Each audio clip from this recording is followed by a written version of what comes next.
What is up, everybody? This is Marshall Lee of DonkeyJawProjects.com and Marsh Comics on Twitter. And today we got Mr. Frankie B. Washington here to chat with us. What's up, dude? What's up? How you doing, man? What's let people know who you are and where they can find you, man. Frankie B. Washington. I'm a commercial illustrator, 30 years in the art industry, in the game. Wow. And hanging in there. You can pretty much find me on Instagram, Twitter, Facebook. Just use my name, Frankie B. Washington, and that's it. You can even Google my name and you'll find some stuff coming up. Good stuff. Cool. Good stuff, I promise. Cool. Well, I put a link in the description for Frank's your freelance page that you have linked on Twitter, and cool. then also awesome. your Twitter. Awesome. So you guys can check that out. There you go. Getting that feedback again. That's weird. Oh no. Actually, hold on a second. Let me see. What about that? I'm gonna put on my headphones just in case. Trying to think of anything else. Yeah, I don't hear it anymore. Oh, you know what it is? It might have been my the fan to cool my computer. Yeah. I just cut it off, so. All right. Well, I'm going to put the headphones in just in case so that we don't have that problem. Actually, that's not the right place. I got to put it in the computer instead. There you go. Technology, man. We love it. Yeah, that's how we roll with the live streams. So, I first came to kind of know about you through Alterna live streams. And I didn't realize that you had done one of the it came out on a Wednesday covers. Oh, let me see. Which I thought was awesome because I love that series. Oh, you mean this one right here? Yeah. That's me. Yeah. That's so cool. All right. Yeah. So yeah, how did that all come about? Did you have a story in there as well, or? No, well, I've known Pete going on 10 years, off and on. Oh wow. And the thing about it is that I've always worked in advertising, like in the other side of the art industry, advertising, done some film stuff and animation. And then occasionally I would dip my feet back in the comic books. I love comic books. And when I first started out, graduating in 1988 and then going into art school, I was like, man, I want to work for Marvel. I want to work for DC and whatever. But then as school progressed, something happened where I just was like, there's not going to be really much of money to be made in that kind of business. And so a lot of my teachers worked, doing commercial illustration work and stuff like that for a lot of big agencies and companies. And I was like, that I sort of gravitated toward that.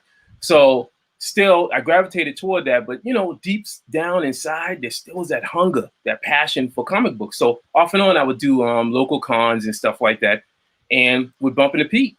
And Pete is such a passionate person, man, about comic books. I mean, that dude is hardcore about like trying to get books out there, trying to recapture that magic and the passion of why people collected comic books, but also he's business oriented as well, which I was like, that made me even more like, get into the peel with him. I was like, man, dude, you're talking the talk of business, but also merging the passion of it. And so just off and on, we would just kind of, meet here and there, every few cons here and there, say, what's up, what's going on, blah, blah, blah, and talk and stuff like that. And, it just seemed like it just worked. So finally, it was kind of weird. Like, once I moved here to Rhode Island and stuff, I just, I saw Pete at some place at a con, and then I just said, hey, man, I'd like to, do something for you if you ever get the chance and stuff. No pressure, it was up to you and whatever. And then he just asked me, he said, Frank, would you mind doing one of your monsters? And I said, sure, not a problem, dude. And bingo bango, there you go. That's awesome. That's awesome. And so but you have been working on some comics though too. What is that? What are the projects or project you've been working on? Well, let's see. I'll pull it out here. The first one that I did after the cover was this short story called Frankengore. And it came out on a Wednesday, number 9. Oh, and this sweet. Yeah, it was created by I don't know if you can see it, John Freeman, and I forgot who did and Thomas Boatwright did the letters. But John Freeman's an old friend as well, and he had this concept about doing sort of like the old Toho kind of Godzilla, the fun stuff when the monsters are fighting and whatever, but it's still kind of fun and everything. He was like, Frank, I got this concept. I'd like for you to illustrate it. Would you be down for that? And I said, yeah, sure, I'll do it. And I did it. And then he decided to send it to Pete, send it to him and stuff. It came out on a Wednesday, and Pete liked it and decided to put it in there. Wow, that's awesome. Which is that the newest issue? Do you know, or no? I think they're up to like number. I think, well, this is number 11. I got number 11 here. So they either got to be on number 12 or 13. Okay. I guess I haven't caught up with every issue. Oh, yeah. But yeah, I'll have to go back into my issues and find that one because that looks awesome. Oh, thanks. Oh, and actually, I'm actually in the, let's see, there's another one too. And this is a different creator. Another Kaiju story, man, is, let's see. This is an issue 11. And this guy is Matthew Blair, who I've worked on a webcomic with for going on like 5 or 6 years now. But this is something that I did with him. And this appeared, let me see. This appeared, and it came out on a Wednesday, number 11. Oh, nice. So this is 2 different Kaiju stories. And it came out on a Wednesday. I also ended up doing a pinup for Blood Realm, for Robert Geronimo's Blood Realm. That should be coming out soon. And then I also did a short story in the Legend of Log as well. Awesome. And that should be, I think pre-orders are already open for that issue. Nice. So since you've mentioned it a couple times, you obviously have an interest, a passion, obsession with kaiju and monsters of the kind. Where did that all kind of come from? There you go. Nice. Well, as a kid, I'm a child of the 70s and 80s. So I remember as a kid watching this program. I grew up in Boston, so I watched this program on WLVI 56 that was called Creature Double Feature. Mm-hmm. And used to come on, I believe, noon, and then it was like a 2-hour block, I believe. And man, yeah, I watched that. That's where I got to see all the Godzilla movies, monsters and stuff like that. That was the bug. That was the start of it. Oh, look at that, Dynamo Joe. Mm-hmm. And then, as I was watching these, I was slowly getting into comic books. And I remember my first comic book was a Spider-Man. God knows I can't remember what issue it was, but I just remember it being a Spider-Man. I was like, oh man, Spider-Man and whatever, and I love it. But then I was like, I didn't see any books that represented the genre that I was, that I was really digging, which is the monsters and giant robots. So my mom took me to this place called Child World. I'm going back. I don't know if there's many people out there who will remember Child World, but it was in Dedham, Mass at the time. My mom took me there. It was a place that was massive. It was like it was like Toys R Us, but it was this big, massive place where kids. I mean, you could just every toy you could think of. So anyway, I remember my mom taking me through the door, and right there was a spinner rack. Shock! Nice. A spinner rack, a comic book spinner rack, in a toy store. I know. and I remember just going there. My eyes were like, oh man, comic books. And I remember turning it, and right there it was like they used to sell these like 10 comic books to a bag. And I think it was like maybe $3 or maybe $4, but you get 10 comics. And right in the front first one was Shogun Warriors #1. Oh, Herb Trimpe's incredible artwork right there. And I remember I begged my mom, please get it. And she's like, all right, boy, I'll get it. I'll shut you up. And so I got that, and then that was the start. That really was the beginning where I was like, wow, man, this guy is Marvel Comics, and he's drawing monsters and stuff like this. And yeah, so there's a chance that I could actually be doing this. And that's how my mindset was. It was like, this guy is drawing, or this team of people, the writer and artist and team, they're doing this in a Marvel comic book.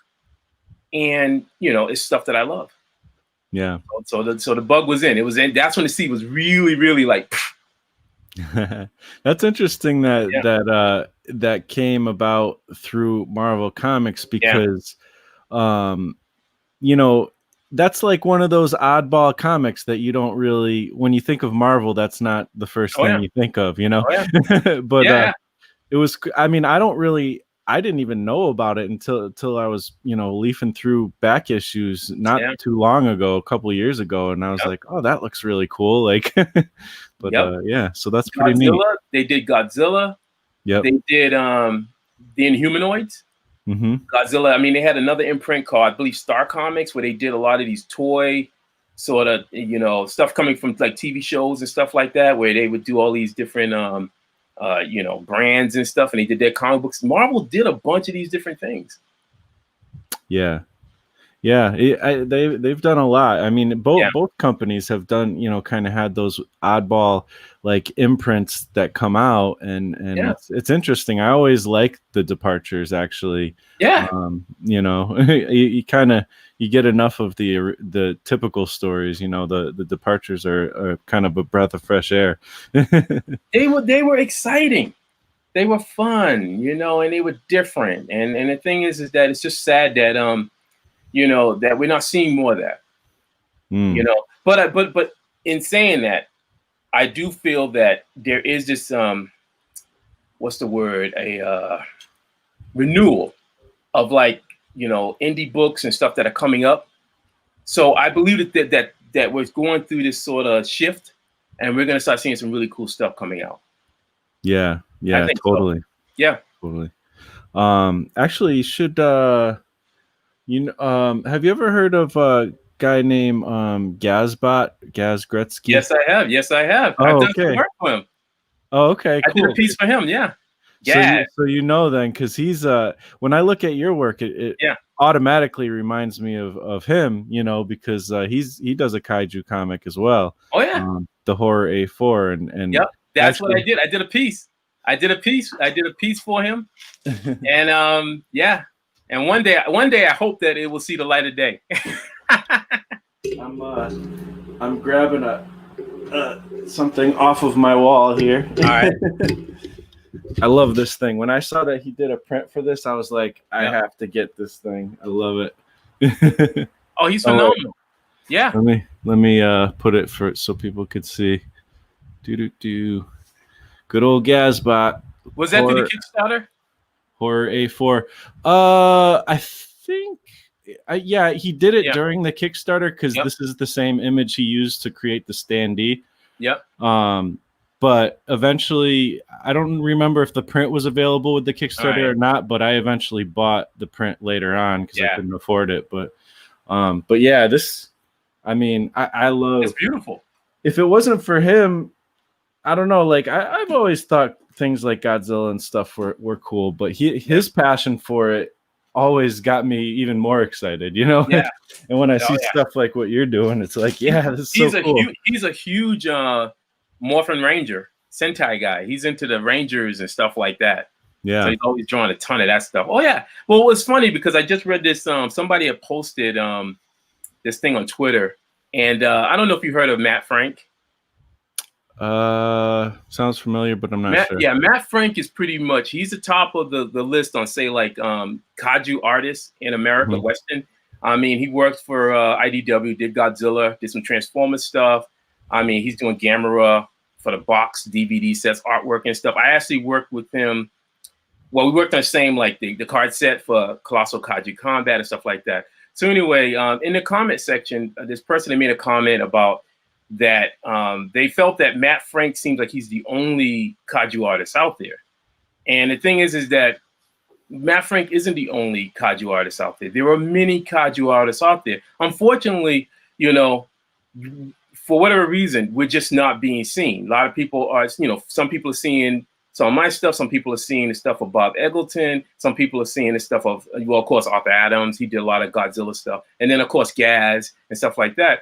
And of course, Matt Frank and stuff like that. But we're here, we're out here and stuff, and we're like literally showing our stuff to people just to say, hey, look, that's a myth. we are out here, and that there are up and coming kaiju artists out here. I mean, Kaiju Max is like a comic book series that's pretty big right now. That's really good.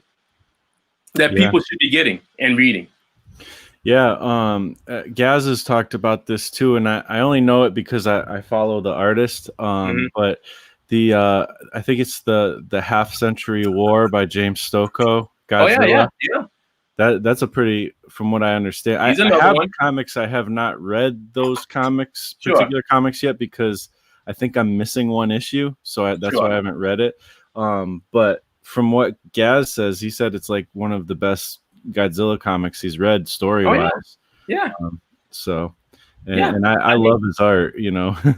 Oh well, he's insane. Yeah. I mean, again, the level of detail that he does is just, it's almost on a level of what's my man from Hard Boiled? You remember the series Hard Boiled? Oh yeah. What's his name? Come on. Is it the guy he did like art for The Matrix too? Right? He also did Big Guy and Rusty the Robot. Yep. Yeah. Frank Miller. I gotta say Frank Miller and somebody in the chat will hit it up. Come on, somebody out there. Speaking about the chat, Geoff Darrow. Yeah, that's right. Is that how you said Geoff Darrow? I think it's Jeff Darrow. Okay, Geoff Darrow. Oh yeah, that guy's insane, sick. Yeah, I got another thing to show. Hold on one second. All right, cool.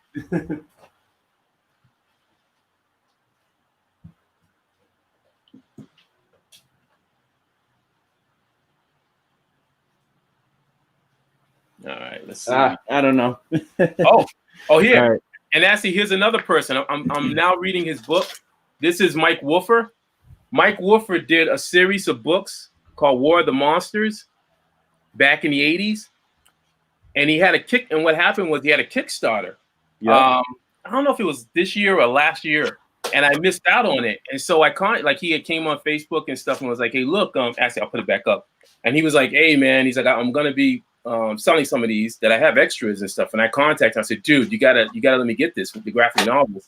And he's another like guy who was doing like, you know, giant monsters and stuff like that back in the 80s. Like this is all reprints of his comic book series. I think it was called Kaiju. Yeah, I think that was the name of it. Yeah, here he goes. So I'll throw a little shout out to him. And his name is Mike Wolfer. So there were people putting stuff out. We just, you know, again, I think that the genre just didn't get that kind of love, like, you know, superheroes and stuff like that, or even straight up horror, you know. The genre of giant robots and giant monsters is such a weird, like, niche kind of thing. I think they were sort of treating it, and it just was like, oh, okay, you know. Like, they tried to release a few. I think Gamera, they tried to do a Gamera comic. I don't know if Dark Horse did that. I got the issue somewhere. But they tried to release that after the movie.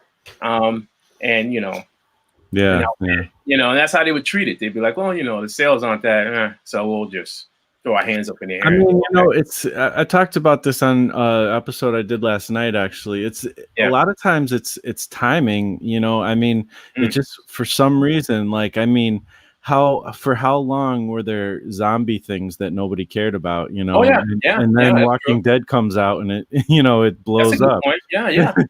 So, I mean, hopefully that happens for the Kaiju, you know. That would be really cool. I mean, it has in certain areas, you know. It has in different times and stuff. So I know Legendary Comics is doing another Godzilla comic related to the movie, to the film stuff. So I know they did a one by Drew Johnson, and that was a prequel to Godzilla King of the Monsters, and I got that, and that was enjoyable.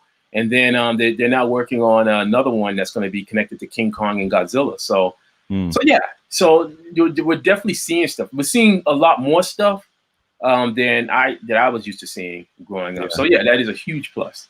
Yeah. And then there's guys like myself. I think that, you know, again, there's the mainstream, and then you have guys like myself, artists like myself, who are just creating brand new kind of kaijus and giant robots and things like that are hitting the scene. Yeah. Yeah, I mean, that's the thing. Like, I think, you know, I guess in the case of, say, Walking Dead, you know, he did the zombie thing, but he he did it when there was not much going on in comic wise for that, Yeah. for one. And Mhm. also, Kirkman just kind of had a different take to it. Sure. It's kind of subtle, but it was a real different take, and the story was really good. And I think, I have a feeling like it just, somebody has to just hit with the right kind of story, Yeah. that it's almost like a little bit of a departure from the typical kaiju thing, Mhm. but then it's just a really good story. And then if that catches on, then people will start to be like, oh wow, I want to check and see if there's other kaiju comics, and then it'll start get big Well, again. well, fingers crossed. I'm hoping that the one that I'm working on right now, with Matthew Blair, um, is that thing. It has a different little twist to it. I can't talk about it, as you can understand, because it's right now. There's going to be He's gonna, once I finish the pages and everything, it's got to get pitched. But it has a twist. I'm getting into it. I like the twist of it. So just like you said, I do agree. It has to have a feel to it that's a lot different than what people have seen before. Just a little twist, and you'd be like, oh, okay, all right, I can go with this. Yeah, Yeah. totally. Let's see. So we got a lot of people in the chat. Just want to Oh, say, who's hey, how you doing? We got Komodo. All right, cool. Ichthus came back from yesterday. Thanks All for right. coming back. We got Stinch. He's always around. Good. What's Good dude. happening? What's up, everyone? All right. Frank's in here. What's up? Excellent. Let's see. We also have Hey. Lame Vision Official. All right. Hello, Multiverse. I like All that. right. Let's Different see. Realities. Yep. Stoko is a treat. Totally. I just it's similar to like your art and like Gaz, and it's just, there's so much detail. It's like you don't just like look at the image and like walk away. You look at the image and you're just like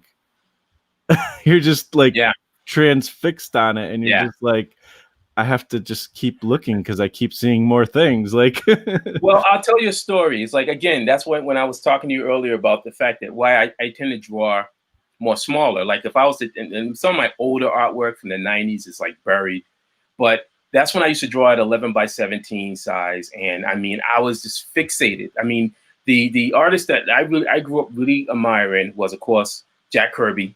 Then Herb Trimpe, John Byrne is up there on the list, but then George Perez. And in my mind, especially, I would think of George Perez, and I'd be like, man, I got to get this in there, get that, and then you got guys like Steven Splatt who came. He was part of Image. And so when I looked at my work, it just became this muddled mess of just so much stuff that it wasn't readable anymore. And so that's why I had to sort of, years later, I just started working on my style so that I was able to condense it and be able to pull back, but still add enough detail in there so that you can still see the image, but not get over, sensory overload of everything going on in there and stuff. So I think I'm still perfecting certain things, but I think that I'm getting to that place where I'm really comfortable in just the level of detail that I'm putting and stuff like that. I mean, granted, when I'm doing comic book work, I tend not to put as much detail as, say, that piece that you have up right now. Like that piece is like a one-off kind of piece. I think it was like the cover art for my wife's novel. If it's a one-off cover piece, of course, yeah, I go nuts. I try to put all kind of crazy stuff. If I can, I'll try to put little people in there, whatever, anything I can just get nutty about. But if it's going to be comic book pages, then I'm very conscious of the fact that people are reading this, and that it has to be the layout and composition has to work as a nice flow, so that so that people can get the message. I don't want the writer's dialogue to get lost in the midst of all that artwork, stuff like that. Like that right there is just it was a print. It was for a charity print. So of course I was able to get in it crazy. Unfortunately, the person who I did this, his characters that is based on, he unfortunately passed away. Oh no. Yeah, he had cancer and stuff. But I wanted to, as an honor of him, I wanted to do his characters and stuff in my style and stuff, and he enjoyed it. When he saw it, he really loved it. Yeah, it's really cool. And Yeah, I mean, it's like you're put, like you said, you put like strategic placement of detail, and you have to have those places where the eye can rest. So even Yep, in this one, you got, the background and stuff is a yep, lot simpler than the figures, and yep, then there's a lot of rest within the forms of like the robot, the penguin, some of the fire and stuff. yep. Like you get that little spot, and then you can appreciate the detail more if there's Oh yeah. moments of rest in there as well. I learned all that from advertising. Um, Mm. I remember in advertising, they would always stress the fact that when they were going to take our artwork and then approach their client, whoever it is, General Motors or Dunkin' Donuts or whoever the execs were going to be, they wanted us to focus, like to force your eye to look at the artwork that's in the foreground, and Mhm. then the artwork in the background would just sort of get pushed back. And I started using that technique where I was just like, okay, how can I get my people to focus on the artwork that's right in front of them? And then you can see that there's something in the background, like in this piece right here, where you got the mountains, and the mountain is the diluted back. This is where I enjoy digital artwork. I Mhm. think that I don't hit on digital art. One of the things about it is it definitely is a fantastic tool to use. It's definitely helped me to enhance my artwork and stuff like that. My only downside, I've had conversations with various digital artists, is that I said, look, let's just say hypothetically that if things in your life as you get older, as we all get older, and your career starts taking a shift and things start not, you're not getting called that much and whatever, in the secondary market, people want to buy original artwork. That's how artists were able to make their money. Like artists from the times of the 60s and the 70s, and even in the 80s, they were able to resell their pages. How do you make money if it's digital? Mm. Secondary. I mean, a collector wants something that came out. Like, for instance, I don't know if you've been watching The Boys. I haven't. I read Okay. some of the comic when it came out Oh yeah, it's originally. incredible. So you try to imagine that something like that comes out on TV, right? So now everyone's scrambling. They're like, oh my God, that's incredible. Now the guy, I think his name is Derek Robinson, the artist. What would have happened if he just did those pages digitally? Mm. He can't, Yeah. there's going to be collectors out there that will spend an insane amount of money to have those original pages. Because as a collector myself with artwork, it's about the bragging rights. It's about the Yeah. fact of owning something. Like I always told people, I said, when I bought original artwork, I love getting original artwork with a coffee stain on it. Yeah. I have coffee stains on my artwork. My artwork looks messy, and it tells a story too. about the artist. It Yeah. tells, like, you sit there and you go, what was this artist doing that night when they're working on this piece? How Yeah. late were they working? Yeah. There's a Totally. there's a piece of a piece of the brush hair still left on the board. Those are those little things that make it so much more human. Yeah. That Yeah. is so important. But again, I'm not gonna throw shade on people that do digital. I understand why digital is a huge thing. Digital is fast. If you're trying to pump out a book and try to get something done, there you go. It's fast and speedy. I just feel that, and as time progresses, and if you're not, if all of a sudden you're not getting the gigs that much, but you got a ton of artwork, and if you're Mhm. latched to a really important project or Yeah. something, there's gonna be people out there gonna be like, hey man, do you got any pieces? And you're gonna be like, I'll draw you a piece, and then they'll be like, no, I want the piece that you worked on back then. And Yep. what are you gonna do? Just think on that term. Think on that. So you should have something like, I have all of my thumbnails hand drawn. All Mhm. of my artwork is hand drawn, black and white line art. And then digital art, then it's the scan digital art, color. So if someone wanted to purchase that piece, I got it right here. So I'm just out of curiosity, do you keep the pencils and then ink over like a copy of it, or how do you do No, that? no, I'm pretty hardcore.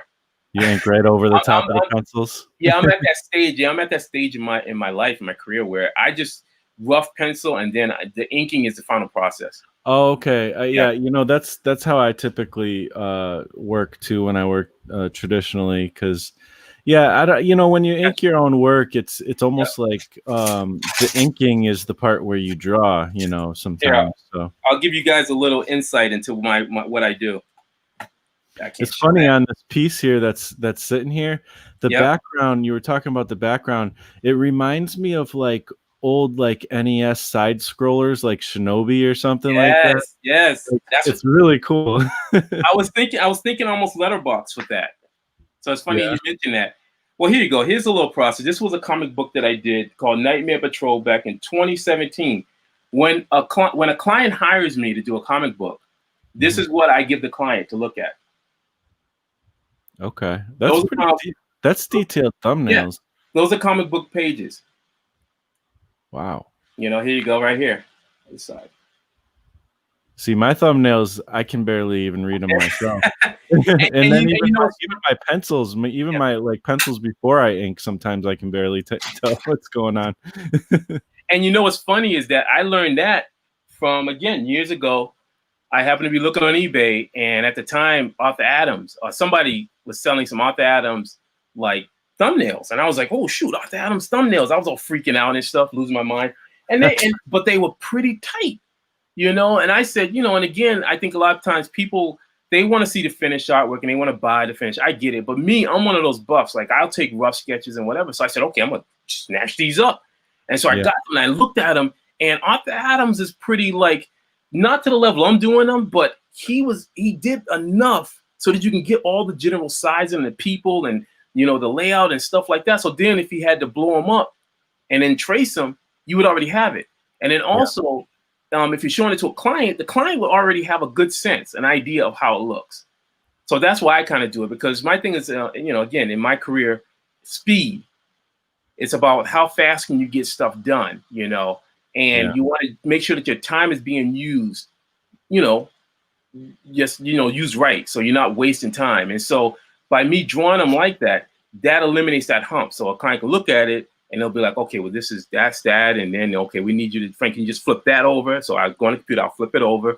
I want to get it to the point where they can't come back and want to change once I finally am committed to finish art. So it's funny because, you know, you draw like these crazy like monsters, really detailed and all that stuff. And then, but you work in like advertising. So what is it like, you know, to kind of go back and forth from like working in that, which I'm sure is like, okay, I just, you know, drew a simple drawing of like a dog, like in a coffee cup or something, like, you know, and then you come to this, and I mean, this is where you really flex your muscles, I think. But is it kind of weird going back and forth? No, the difference is that the fact that I'm on your show and that there's people who genuinely like my work. In a nutshell, the thing about advertising is that advertising is great money wise. I mean, great money because it's a corporation. I always consider them like they're the mom and dad. Like they're like, we hire you, you do a job. Think of it like a mechanic. You go in, hey, how you doing? Here's my car. I got a problem. Fix it.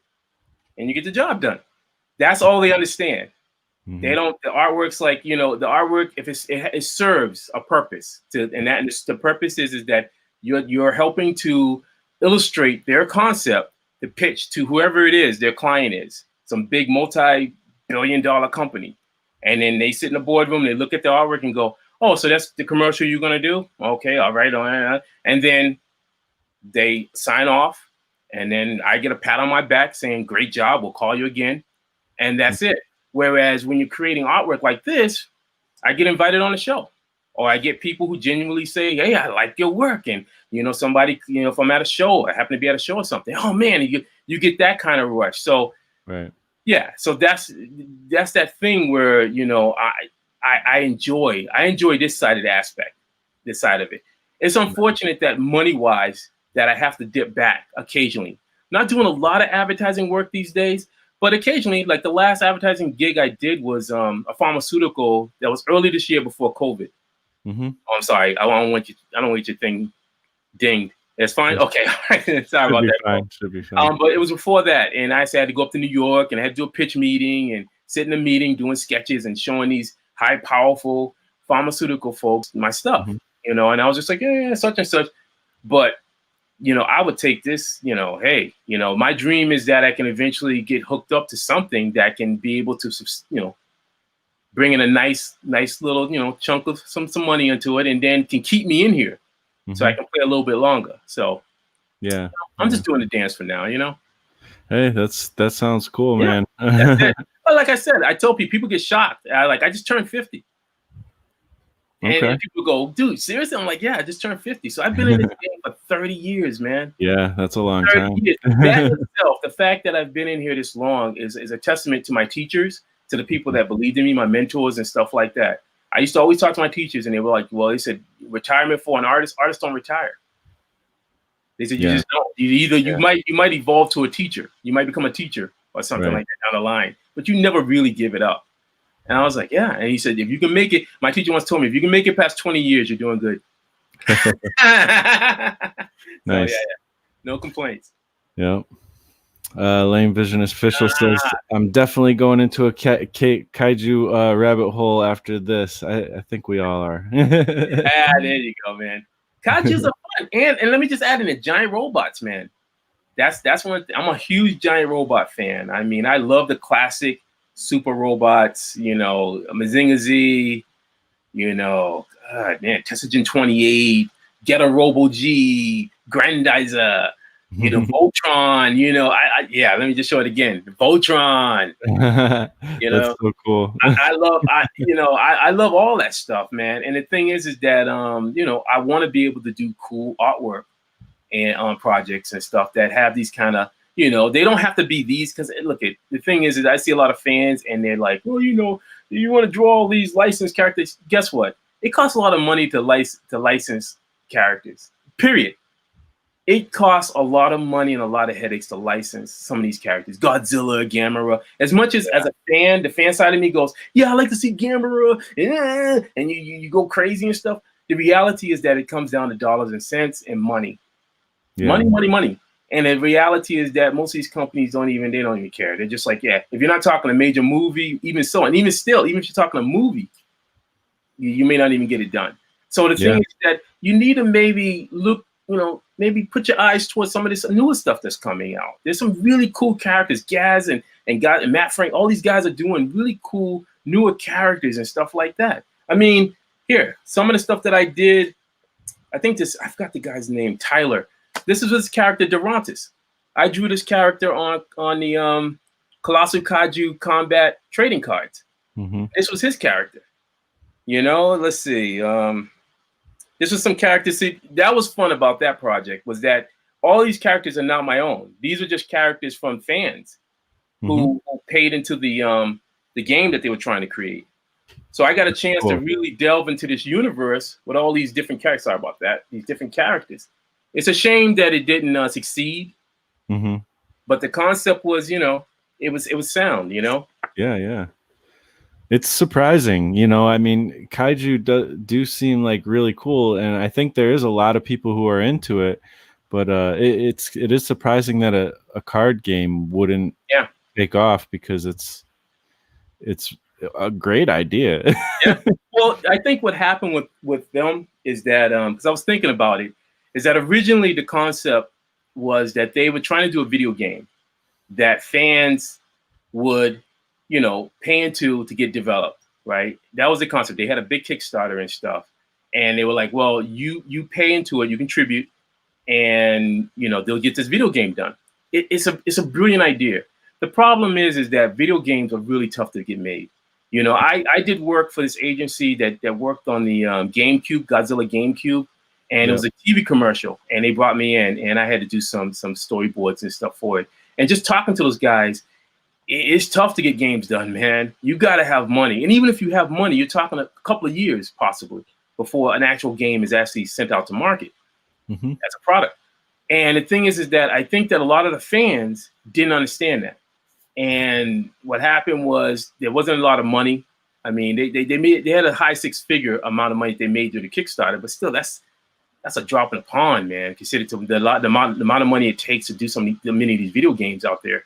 Yeah. And so what happened was, when I saw them pitching it, I said, well, you know, I had done some work for Upper Deck and did some card stuff, and I said, you know what, hey, maybe these guys be, you know, maybe looking for some card art to be done. It's you know, kaijus and stuff. So I just started drawing the characters and then putting them online. Next thing I know, people were loving it. They were like, oh my God, you know, character, look at this guy, he's drawing it. So the boss of Sunstone Games contacted me, and he said, hey, you know, what's your rates and whatever. So we talked back and forth, and he said, okay. So he said, I think I can do this. And he called me on, and I ended up, before it was all said and done, I worked on 6 sets, possibly over 300 plus cards. But unfortunately, you know, he began developing these cards as a game, but he also had that video game concept looming as well. And many people had paid into this based on the video game, not the card game. Oh, see what I mean? Yeah. So when I look at it, I think that unfortunately, it's too bad that he didn't do the reverse and just did a Kickstarter based on the concept for a card game, and then hired a bunch of artists and hopefully myself. But I doubt if he did a card game before, I doubt I would. I don't know if I would have been hired or whatever. I don't know. But do a card game and have people, pay into that.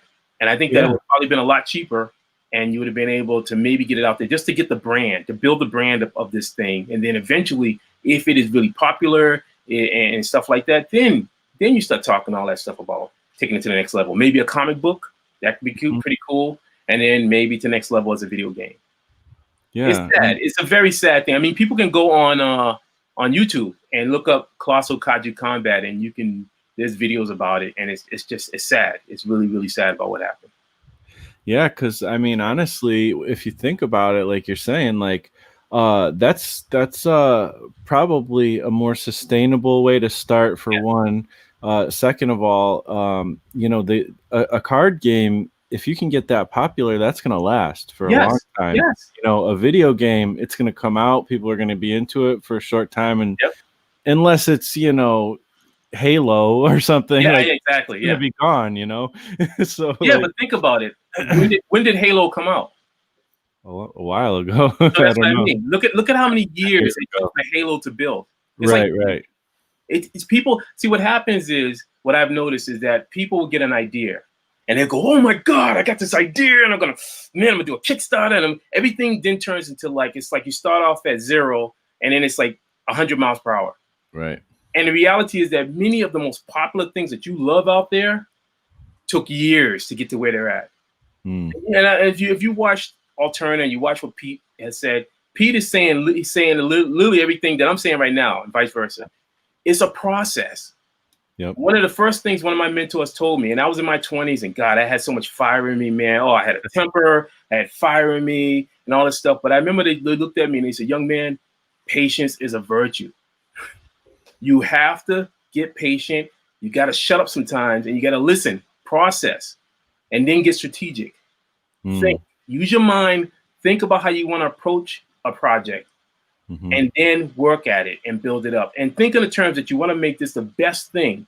I tell any fledgling artists out there, because I get artists who contact DM me and whatever, "What do you think about my artwork?" And I'm getting rough sketches. And I'm like, I can't tell you, I'll give you a critique based on a rough sketch. Right. You have to do final art. Yep. Rough sketches are just your concept. That's just me. I can do a rough sketch, a gestural drawing, and that's just me just, messing around. Yeah. You need to have final artwork to be able to show somebody. That will give somebody an idea of what your levels are and your skill set and just your own voice. So I'm telling anybody else, take your time. There's no sense of rushing. Why are you in the need to you see something today, and the next thing you know, you want to have a Kickstarter by next Friday? Yeah. It doesn't make sense, man. What you're asking right there is that it's going to be possibly failure, unless you're Keanu Reeves. Yeah. Tolkien, worked on his stuff forever, and he wasn't even trying to release it. It wasn't if it wasn't for C.S. Lewis, he wouldn't even have released it. Yeah. And he was just creating his world, and he really just did that. He did The Hobbit and Lord of the Rings and some things around it. That's all he did. Yeah. And he's one of the most heralded fantasy creators ever to live. So there's something to be said for taking your time and making it right the way we all have all these vision, we have a vision for a certain book or story we want to tell. And if we don't do that vision justice, then what's the point, Well, that's the thing. We're everybody's on microwave, and I want to sit down for a dinner. Mm. I want a well cooked out dinner. I want to be able to food. I want to really appreciate. It's almost like, think of it in a term of microwave and then going out to a five-star restaurant and having a beautiful meal laid out. Right. Are you gonna wolf that food down knowing that you paid like $100-200 down on it? Nope. You're gonna take time and You're gonna take your time. You're gonna like, woo, cut all low and stuff in there. Yeah. Really chewing. Yeah. This bite cost $20. Yeah, I know. It's got $50. Why did I even do this? There's a Burger King down the street. I know. now you're making the argument for the other way now. Well, see that then you take it to that point. You can either go for the 5-star, or hell, you can go for like the 3-star. I mean, there's various levels. I think that indie comics at this point can be in the 3-star stage. I think that you can be in a 3-star restaurant as an indie. And then, I think of Marvel and them are 5-star, because the 5-star is not really because of their product and what they're putting. It's just the fact that they've been in the industry for so long. They have branding. They have a brand name. So think of the 5 stars and the fact that they got branding. That's the brand name. That means that if somebody was just to go into Hollywood and say Marvel, me, I'll put some money on that. Disney, me. Yeah. Alterna. I think I heard about them. It's still, you may get somebody who goes, yeah, I think I heard about that dude. So that may be that 3-star. Right. You'd be like, all right, well, we'll give you a look at. So, it's like, that's the thing. That's how branding and all that stuff work. People, if your name's already out there, your branding's pretty strong, then, of course, you're going to have people leaping over the chairs. I mean, look at, again, that whole argument with Keanu Reeves and stuff like that. Yeah. It's Keanu Reeves. Totally. He's a brand. So, that's the thing. There's going to, of course, be money made. Speaking about about brands and Alterna, if you guys, most of y'all probably know. I don't know. I haven't really talked that much about this campaign, surprisingly, because I'm so focused on "Only Death Can Save Us" by Russ Leach. You guys got to go check it out. Okay. But we also got to pimp this one because freaking Peter Smetty is awesome, and so is all the people involved with this stuff. So we got Because You Demanded It by Alterna Comics. I mean, this is your chance to get some really cool stuff. I've already backed this thing like twice. I might do it again. Me too. I'm going for some stuff too. So I mean, if you like Frankie's It Came Out on a Wednesday cover, you could actually get him to do a original cover piece if you wanted to, at a pretty darn good price, or you could even get him to do a sketch card for only $35. Come on. I mean, must I show you my sketch card work? Yep. So we have all these different artists you can get some original art from. Even Clint Stoker, who's more primarily a writer. Ryan Wynn. Yep. Yeah. So I mean, there's a lot of really cool things. I went in for the collector case, but also the blank covers because I want to draw on some of them. Nice, good man. But also, I do want to get some original art, but I haven't made the plunge yet. Not a problem. It's a couple of more days. Yeah. There's definitely. I always say like this: you can't go wrong with original art. I'll tell you this: like for instance, Drew Edwards was somebody who I met years ago at San Diego Comic-Con down Artist Alley. This is before San Diego Comic-Con has turned into this entertainment thing, whatever. And it was the early 2000s, I want to say. And he was just a young kid, walking down Artist Alley, and no one wasn't really paying attention to him. And I was like, man, this kid's got some skill, man. So I bought some pages from him. Bought some pages of his work and stuff. Years later, this dude was working at DC, doing Wonder Woman, and now he's doing Godzilla and stuff like that. I mean, you just don't know. That's the fun part about having original artwork. It's just, you don't know. I would give anything to have, like, I remember meeting Kevin Eastman back in the early 90s. And I actually gave him a picture of Leonardo that I did. And it was a Boston show. And he was just like, yeah, he's like, this is pretty cool, man. And everything. He shook his hand and stuff. I wish I got the artwork at the time. Yeah. And that was at the point where it was like you could go up to an artist and actually, it wasn't on some massive line or some agent sitting on the side. He was right there. And I was like, just same thing, John Ritter Jr. too. Was able to come up right up to him and was like, "Hey, how you doing? What's up, man?" and stuff like that. Didn't think about getting original artwork, just even a sketch on a napkin. Yeah. I'm kicking myself for it. Ugh. Yep. Yeah, and like you were saying before, like with the coffee stains, we got some pretty cool comments in here. I know it's picking up. Michael Hingley, and absolutely agree on the digital front. Though one page I did has blood on it. Don't worry, it's mine. So yeah, I mean, I wouldn't be surprised if I didn't have some blood, sweat, and tears on some of my. The value just goes up, man. We got Stinch says buying original artwork is some precious artifacts that was done in blurs through cups of coffee, sweat, and grease, and lost nights, but worth the risk. So true, so true. Wow, it tells a story. It tells the story of the artist. That right there tells a story. You know, like the little cuts, the whiteout. Like, I'm a whiteout king, man. You see the little errors, whatever. It's like that tells a story, man. Yep. Yeah, I mean, I'm the same way. I'm a sucker for original art. I like I did this one thing because I was seeing on Instagram back when I was still allowed to have an Instagram. Yeah, I heard, man. You're having some problems. Huh? They don't like I don't know what happened. I think my account got hacked or something, and then they thought it was me. I don't know, but whatever. Unfortunately, I can't go on there so much. But there was some people who were playing around with, you know, the technique, the traditional techniques of zipatone and whiteout and inking, and I always love just looking at those, even to the point where I tried to like replicate that look digitally, you know, and make the paper look discolored, and then you know, because it's interesting because I learned this term when I was watching cartoonist kayfabe videos when they were looking at original art and stuff, and what the term production artwork, like this stuff that we think of as like masterpieces because we're into this stuff, you know, it's really just production artwork.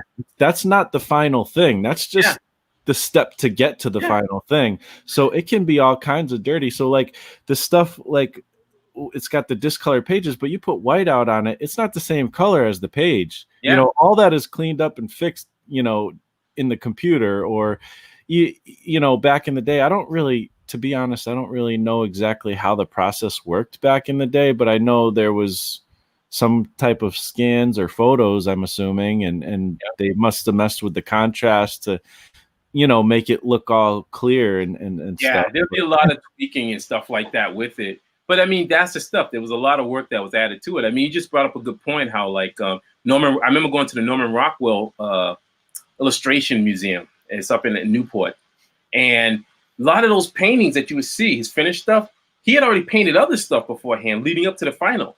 And you look at it and you go, well, that's finished. And it's like, no, that's just his understudy, you know, painting or whatever. It's like, whoa. I mean, that's that level of just the passion and whatever to do that kind of stuff. Oh, it's insane. Thank you. What's up, Brian? Thanks for stopping in. I agree. Me too, man. You inspire me too.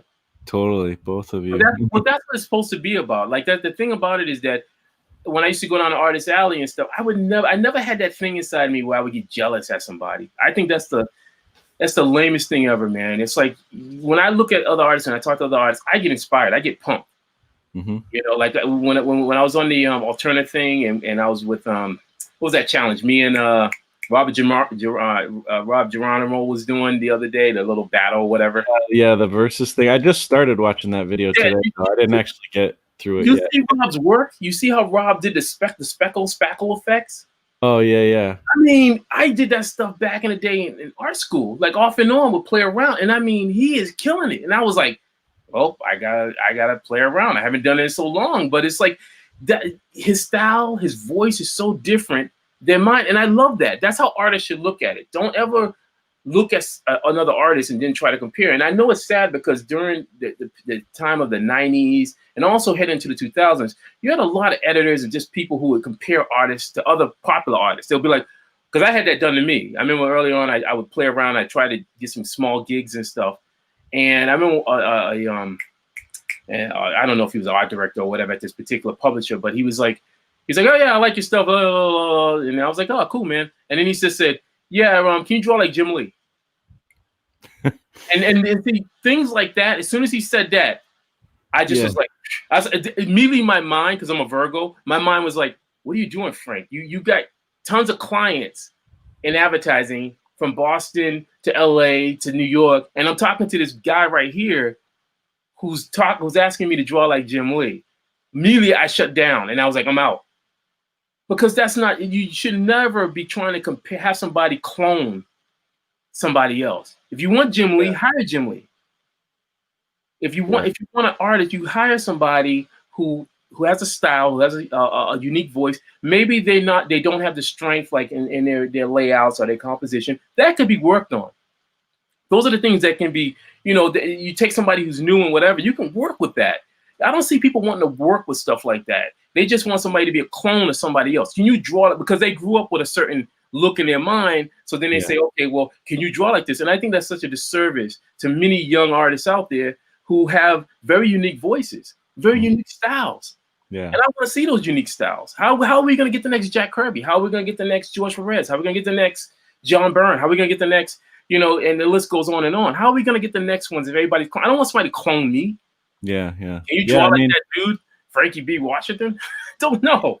No. I mean, totally. Like I want, like, if for me, like that's kind of part of the awesomeness of getting some art from somebody. Like I want to see, like a drawing of like Gods and Gears by Frankie B. Washington. That's going to be a totally different version of Gods and Gears, and it'll be really cool, or like, let's get some actual Roger by Rob Geronimo. Like that would be interesting. Like, Well, it's funny. I tell people, it's like I've drawn Western stuff. I've drawn a lot of different things. Like I just noticed a person by the name of Mutt.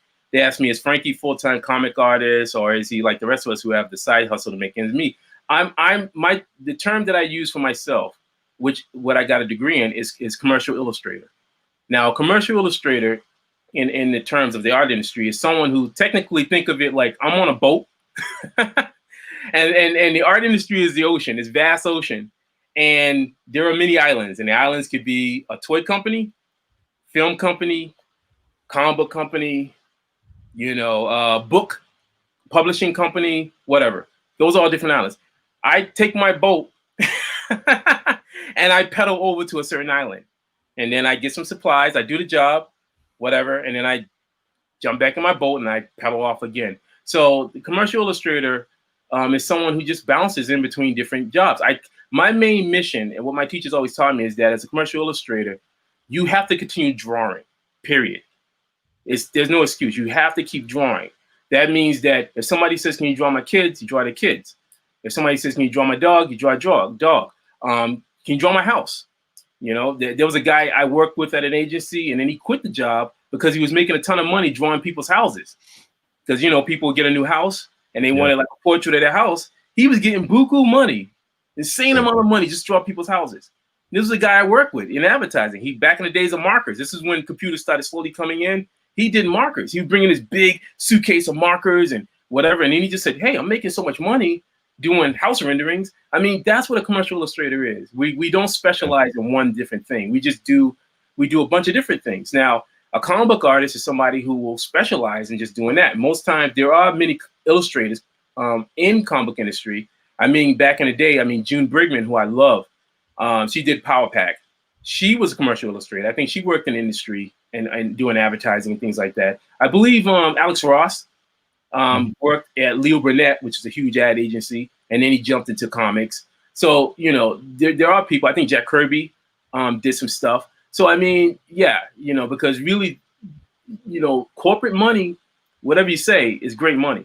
And the thing about corporate guys, they're straightforward. They're just like, we hired you to do this. What's your rate? Here's the money. Get it done. They'll be like, this is the deadline. And then most times the deadlines are crazy. They'll just be like, yeah, we want you on Monday. And we want, like, I remember doing stuff, staying up 24 hours working on like 100 storyboard frames. Yeah. and getting it done. Your mentality is you really got to have a level of a level of discipline. So I mean, for comic book artists, back in the day, comic book artists, they had time. It'd be like, okay, well, you can do a page a day kind of thing if you were drawing or whatever. So it gave you some time to process and work on it and stuff like that. Same thing's different for like toy illustrators, storyboard artists that work for films. I mean, that's the fun part about the art industry. It's so vast. I try to tell many artists out there, it's a vast industry. As an artist, you've got to look at the bigger picture. If you want to be a comic book artist, I'm not saying don't give that up. Just think in the bigger scope of things, that the comic book industry represents this much of something that's this big. Yeah. And I'll tell you one thing. If you open yourself up to the possibility of working in the vastness, it will help you to be a better comic book artist. I mean, for me, when I got into the ad agencies, I hated. I drew the most boringest things ever. I mean, but I worked on mailers. Those things that you get in the mail, I worked on those. Just drawing mails, layouts and stuff. I did stuff for GM. I hated drawing vehicles. Yeah. I had to learn how to draw vehocles. I wanted to eat, right? Yeah. You need a roof over your head. So I started drawing. I had to draw GM. I had to draw Dunkin' Donuts. I remember drawing food for like Wendy's. But I'm sure it was more fun to draw, donuts and burgers than it would be to like, just put lift boxes at UPS or something, Well, yeah. Well, see, here's the thing. I've always been very focused, one-minded. Like when I went to art school, because earlier on when I went to art school, I had many people who just didn't look at art as being serious. They were just like, oh, you're going to be downtown Boston with a sign. We'll draw for food. Yeah. You think about it, because I think there's still people who look at art and they go, really? That you can't make a living. And so when I finally went to my school, which unfortunately closed down, my teachers really opened up the avenue of how important art is and what art brings to society. Like I remember one of my teachers, I was having one of my down points where I thought I had made the wrong decision to be in school. He took me for a walk. He said, come on, Frank, come on. So we left the class and he took me up Beacon Street and he said, Frank, look around you. He said, what do you see? And I said, 20-year-old, I don't know, whatever. And I was all grumpy and everything. And he said, see that sign, the Cheers sign for the Cheers bar? He said, see that sign? I said, yeah. Who do you think did that? I said, I don't know. He said, an artist. He said, see those buildings right there? I said, yeah. He said, who do you think did that? I don't know. An artist, an architect. He said, see these cars? Who do you think had to draw those cars and concept them? An artist did. Those clothes on your back had to be drawn by somebody. An artist. Yeah. He said, the papers that you read, the books you read, the things you see, an artist did that. The movies you watch, an artist. He said, don't ever let anyone ever tell you that you don't bring anything to the society. You bring everything. Yeah, it's like literally like the foundation for everything. The foundation of society is built on art. Yeah. So the thing is that when you have somebody come and they try to tell you otherwise, and they try to lowball you, because they say, well, this is how much you worth. Damn right, that's what I'm worth. 30 years in this industry. Yeah. The funny part about it is that I reached that point in my career where I just go, well, I guess I have to find somebody else. Yeah. Yeah. The thing is that I think many times artists are afraid. They get afraid because they're like, oh, I got this client or whatever. No, there's a lot of clients. We're not living in a village. It's a small little tribal village where there's only like 5 people. Yeah. Then you get nervous. But this is a vast sea of people. That's why you have to start using the internet. Things that I didn't have back in the 90s was the internet. I had to go knock on doors, people. I had to have a door slammed in my face. My big old portfolio and somebody kid walking up, and they're just like, well, sir, here's my portfolio. Slam. Had my moment. I can't imagine doing that. A lot of people aren't even willing to put together a few emails, let alone. But that's the stuff that you have to do. Yeah. I get it. I get how tough it is. But the people who mentored me, they were hardcore, and I'm so grateful that they were. I'm glad that I didn't have people who kind of just coddled me and whatever. They just were like, "Look, Frank, do you want to eat?" Yeah. They would break it down to like, "Do you want to eat? Do you want to survive? If that's the case, then you'll make a go at this. If you can't, then you'll make your decision. Your decision will be something else." Yeah. And I was like, "Look, I went through school. I have no excuse." And plus, when I'm one of those people where if I get angry, I tend to just get fired up. I hate the fact that somebody's saying that I can't do something. I get fired up and I go, all right, man, screw this. I got to prove to myself and prove to them and prove to myself that I can make this. And that's what spurred me on in my 20s. I'm a straight out hustler. I hustled hard. I hit every agency I could, you know, good personality. You got to talk to people and stuff like that. And it helped me over the years. You know, you begin to talk and whatever. Fine. I got like maybe on my hand, I can count on my fingers the amount of times I've had like, you know, a client that wasn't, you know, it was kind of disagreeable to my delicate physiology. But you know, but that's pretty good if you can count on your hand. Yeah. Span. So, you know, I've learned to deal with some of the many different clients. I love the challenge. Yep. You know, but that's the thing. I'll tell any new artists out there, just, you know, if you gotta be, it's gotta be passion. You gotta want it, you know, really, really want it and say, okay, I can't see myself doing anything else. And once you get that into your head, there you go. Just move forward. Yeah. It's kind of, you have to get to the point where it's like there's no plan B, I think, you know. Like for me, that's how it is with comics. Like, you know, there's all kinds of evidence out there to tell me that you can't make a living from comics, you know, tons of evidence, history upon history. That being said, there are people who make a living with comics. Yeah, that's right. That's right. And I believe that the bar of how much you can make and how much you can do, like we always think like we've seen the people who they make it, but they barely make it. I believe there's a level of thrive that people haven't even met yet. And I want to get there, you know, and I don't have any, it's not about the money either. Like I want to get there because I want to have the freedom to make more of my ideas come to fruition, you know, because I have a lot of them. So, you know, and I want to thrive. I don't want to just barely make it. I want to thrive. And I think it's possible, you know. I mean, obviously it's going to take a lot of work. That's the thing that people don't always realize. They have a lot of dreams and visions, but they don't realize how much work it's going to take. You know, I get comments of people telling me, oh, you're working so hard. Oh my gosh. And they see me do these videos, you know, and this week I have like almost every day lined up right now for videos.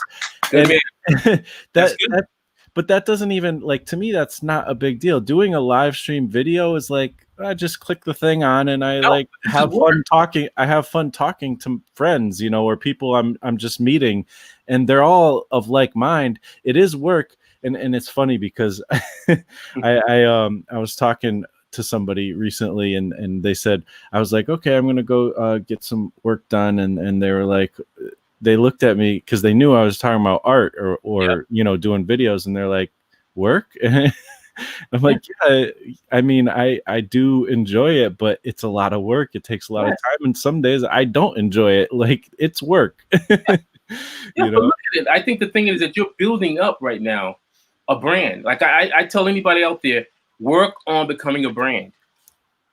Frankie B. Washington is my brand. It's who I am.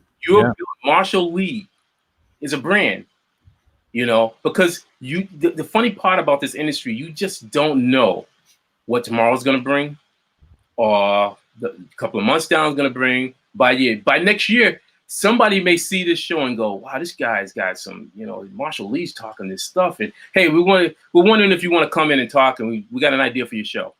Right. It could happen. Yep. Anything's possible. I mean, one of the people that I love, one of my biggest heroes is Todd McFarlane. Yeah, me too. That guy, I mean, when you listen to him, man, it's just like, I remember when Todd McFarlane first started talking about Todd Toys, I was like, I immediately was like, there you go. So that's it. I said, I want to be like that dude. Yeah, well, I mean, that's the thing is the Image guys, especially McFarlane and Liefeld, you know, they were one of the rare combinations where you have talent met with a business sense and an entrepreneurial sense. You know, you also see that with like Elon Musk. Like he's a scientist. He's somebody who is innovative and like he's just got that crazy brain, you know, that like thinks of amazing things, yet he's also got the brain of an entrepreneur. Like when you have that combination, like, there was no market for toys like there was until Todd was like, I want to make better toys than everybody else, Yes. like, and he Well, did it, and he stood out, and he destroyed the competition, with what he did, like. Well, I was listening to a podcast a couple of months ago, and someone nailed it when they said the romanticizing of the starving artist. And I remember jumping from my seat because I was working on some art, and I said, "That's it." I said, "That's the word that's been in my head for a long time." There's this sense of romanticizing starving artist syndrome that has been implanted in so many of our heads for years. That this thing where it's just like, whoa, man, like the money doesn't mean anything and whatever.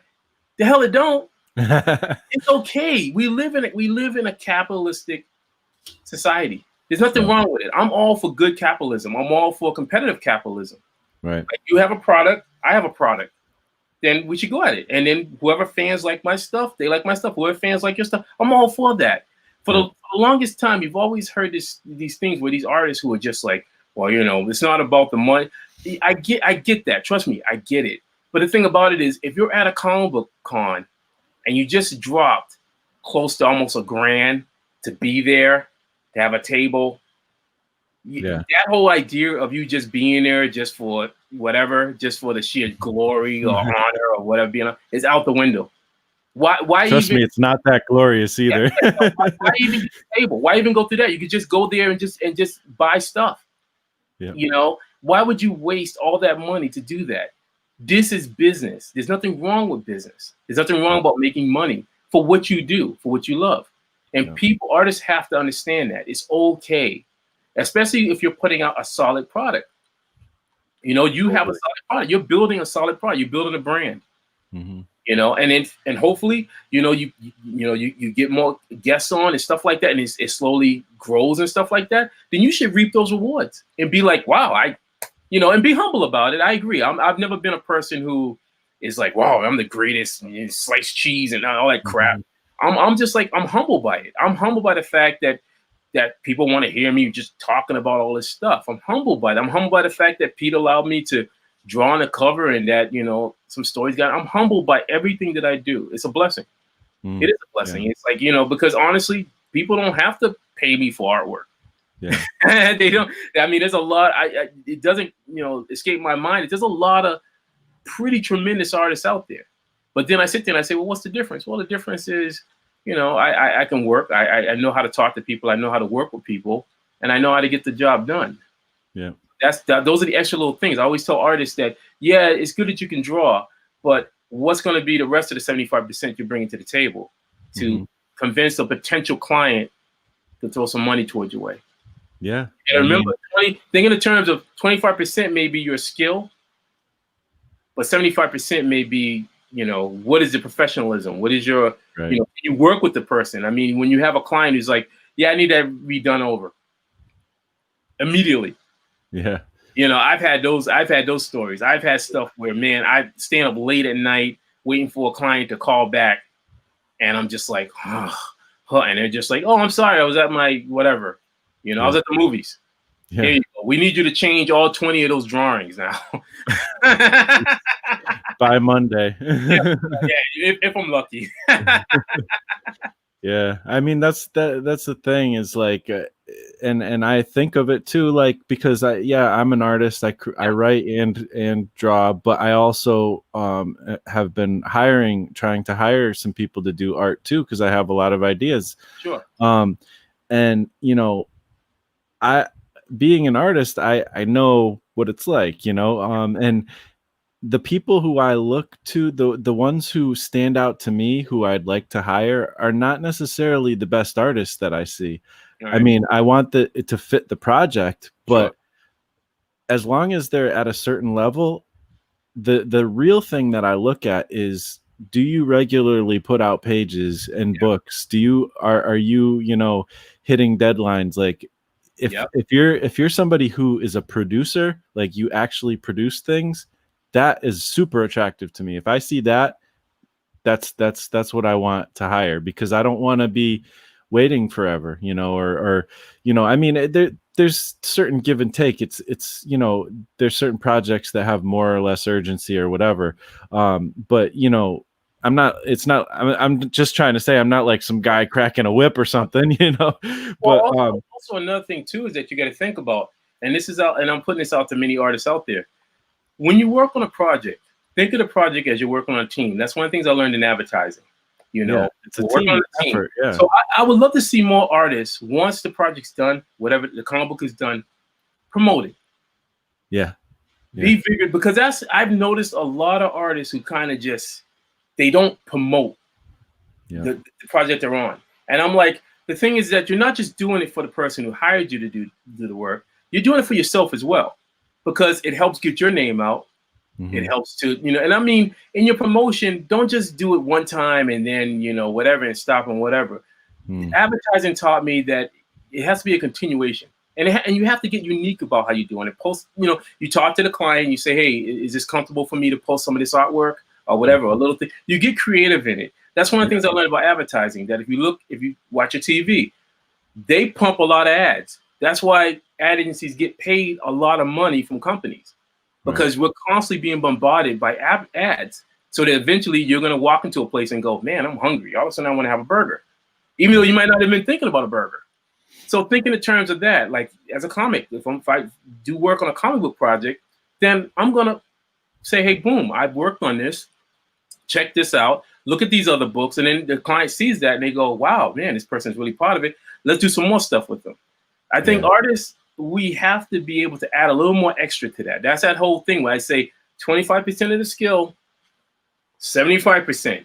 And what else is going to be at 75%? That means professionalism, deadline, marketability. You got to get out there and you're going to market what you do, marketing, whatever you worked on. You see me, I post a ton of stuff with different things. I don't even, it's so natural to me. I don't even think about it. I just think it's, oh yeah, I'm just going to post this. And I talk, and I make sure to check with people. I go, well, hey, look, is this okay for me to post this? Especially if they're new project. If it's something that's been like 9-10 years, and I'm like, whatever, they can contact me and whatever. But those are things that you got to think about, because you want to be able to see this project or product succeed, right? Yeah. That's the whole point. If it succeeds, then people will see that your artwork. They'll pay into this product, but buy the books or whatever, and then you can maybe continue that cycle. And the fact that if you have that habit and you know how to promote something, and I like your points about being creative with it, because I think people don't realize that business and marketing and selling are also creative avenues. Yes, it is. But that being said, if you can do those things, you're also more likely to get hired, because people will see, oh, not only does this guy get his stuff out on time, he's also going to promote the heck out of the project, and it's going to get some more attention on it. I've gotten so many assignments and gigs just by that. I haven't shown my portfolio, like hand portfolio, like it's been years. It's just me posting. I get people asking me, well, how do you do this? And I'm like, people contact me. I'm not saying it as a smug, like my head's all big and whatever. I'm on there. You see me. Even as I'm working on projects, I tell people, I'm like, yeah, as I'm working on this comic project, guess what?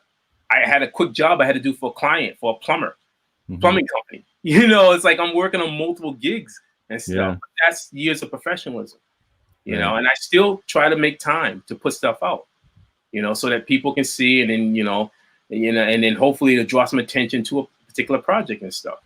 Same thing, like what's going on with Pete's In Demand and stuff. I'm like, that when Pete said he wanted me as an artist, I said, I'm not going to just sit back. I'm like, I got to put it out there. And hopefully people will pay into it and help get it over its, the point that it has to get by, and then take it further. And then also they can get cool artwork. I want to be able to do some cool artwork for folks and stuff. So, well, the more successful that is, the more successful what work you've done with Alterna will be. It'll help Peter. It'll help you. Like none of this stuff is there sometimes is competition. I mean, in this specific instance, maybe not exactly competition, but even when there's competition, like people keep getting all frustrated at this like berserker thing that with Keanu Reeves. Silly. And it's like, you don't understand. Like, I love Clint Stoker's how he talks about this. Like, you don't realize that you want Berserker to do well, because Yes. the better Berserker does, the more people will be comfortable with going on Indiegogo or Kickstarter and looking for comics, and that will help you if you want to do it later on. So the hard reality is that you got to sit back and look at your time. Like I said, I'll go back to it. My time is very important to me. And so that's why it's like, I look at my time and I go, what am I going to spend my time on? Am I going to spend my time wasting an hour or so arguing about something I have no control over, like Berserk or whatever, 1,000 different things that's going on the internet? Or do I take that time constructively and work on stuff that's going to take me a little bit more? I suggest to anybody out there, take that time, that precious amount of time that you have, build something. Yeah. Create something. And I'm not saying just talking online about it, just do it and then put it out there. Use your time constructively, because time, as much as people want to walk around and think you're all immortals, we're not all immortals. Yeah. You don't know what's going to happen tomorrow.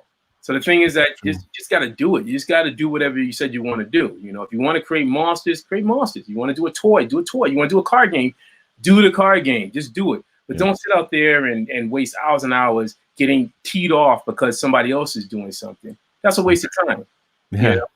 Yeah, totally. We got this question from Mindfully Stoic. Hello, gentlemen. Question is it better to have multiple IPs to have consistent productivity, or should you work on one thing that can take a while to make or can be a game changer? What do you think about that? I'll be honest. I really don't know what a game changer means. I don't think anyone knows. I don't think the Ninja Turtles guys knew that Ninja Turtles are going to be a hit. Who knows? You don't know until you actually do something. I think that's the thing. I think people get so caught up in the whole mentality of that somehow it's going to be this great thing, that you're going to create this magical. No one knows. The thing is that the whole point is that you're supposed to just create. Just create something. I trust me, as somebody who, I remember doing my own creative thing, and I used to have all these big lofty ideas for big massive universes and stuff. It didn't work. I think that what you should do is think on this more smaller thing, condensed kind of way of thinking, where you say, okay, I got the story, I got my plot, I got whatever it needs, and then work on that, and then put it out. That's all I can say. Just put it out. It's just like the Ninja Turtles. How would those guys ever know that they're going to be from point A to point Z? Yeah, they didn't know. They didn't. They just put it out. They just said, "Hey, look, we got this idea. We got this concept about Ninja Turtles, and we just gonna." And then what happened was they were consistent. So I would say, build consistency. Work on something. Make sure that you put your best. I say not just 100%, 200% in it, to the point where you go, "This feels really good. I feel really great. The artist did the slam job. The writing's on point. Everything's on point." Put it out there. Market it like hell. Market it, but don't market it in a way where when I say marketing, don't be obnoxious. Don't be an obnoxious marketer. Find techniques. There's a lot of people have their marketing things. Learn. You watch how people do stuff. Learn to build up a fan base, people that are going to like your product or your concept, and then you take it from there. Because eventually it will grow from there. Because if you get fans and one person talks and then they share it on Instagram or whatever, it will continue. But you got to be very strategic. This is like years ago, I used to play chess and checkers. I think of it in terms like that. It has to be about strategy. Which move are you going to make? Do I come on there and start yelling at people and whatever? No, you're not going to get people that way. The thing is that you got to say, look, hey, this is what I did. Be passionate. People have to see that you're really into it, and that they should invest in what you're doing. Yeah, totally. This is Jason. He also does freelance work. I actually had him do a logo for me. It was really cool. He asked, how have you had success networking for more work? Well, I'll be honest with you, bro. Again, I'm coming from a standpoint of somebody working 30 years in the industry. So starting back in the 90s, I went door to door to different agencies. And because of the work that I did, with various art directors and creative directors, that's pretty much how you build it. And then those directors would go off to other companies and whatever. And so they would share my name. So that's technically how it would work. It's like you do a job for somebody, they like your work, and then they would share it. Now in this beautiful new age of computers, I would say, like, again, I tell most people, post your work, post something that you have really good work. And again, solid work. Talk about it. Talk about the work. Talk about the piece. Don't, in a sense of like, like again, when I talk about Godzilla or I talk about some of this stuff, I'm passionate about it. I go, hey, Godzilla, whatever. I don't try to be all up in my own horn or whatever. I just talk about it in a general kind of sense. Like if I do storyboards, I go, yeah, I worked on these storyboards and this is the layout and stuff like that and whatever. There's a lot of eyes out there. I remember someone once telling me that they said the art industry isn't as big as you think it is. So they said you got to be very careful. And the thing is that when you're putting work out there, putting your foot out there, just be conscious of the fact that there are many different eyes looking at your stuff. So if you put a post out, be conscious that a potential client may be looking at that, and then they may make a judgment, and they will make a judgment call on something that you do. Trust me, I years ago, I just because I was in that stage where I was experimenting on various gigs, I decided to try to go down the erotic avenue with artwork, and I almost did some damage to my career, because of doing it. I almost got blacklisted. And I sat there and I had to make a hard decision because I said, this is a niche market where this is where my main income's coming from. So niche market, where my income's coming from. I got rid of the niche market. So you have to be conscious of that. When you're putting stuff out there, understand that you're a brand. What kind of brand are you trying to sell? You have to, I can't answer that question. I know the kind of brand I want to put out, so you got to figure out what kind of brand. And then I assure you, if you put out a solid brand, if your work is solid and you're showing a lot of diverse stuff, if you notice when I put stuff out, I have a lot of different diverse things and whatever. Occasionally somebody may come along, I may see a post and I'll share it. I go, well, that's kind of interesting, and share it. And then somebody may see it and whatever, and they'll go, okay, let me just reach out to this person. So that's the best way of networking, especially now in the internet age. You just got to keep showing your work, and and try to definitely think of your brand. Be conscious of that, of you as a brand, and like, what are you trying to say to potential clients? Yeah, totally. And I will say, I think a lot of people think of brand as you go to their YouTube channel or their Twitter or wherever, and they have the same colors and the same name, and there's a cool logo. That's just the surface of brand, and it's not the most important. What's important is the reputation. Yes.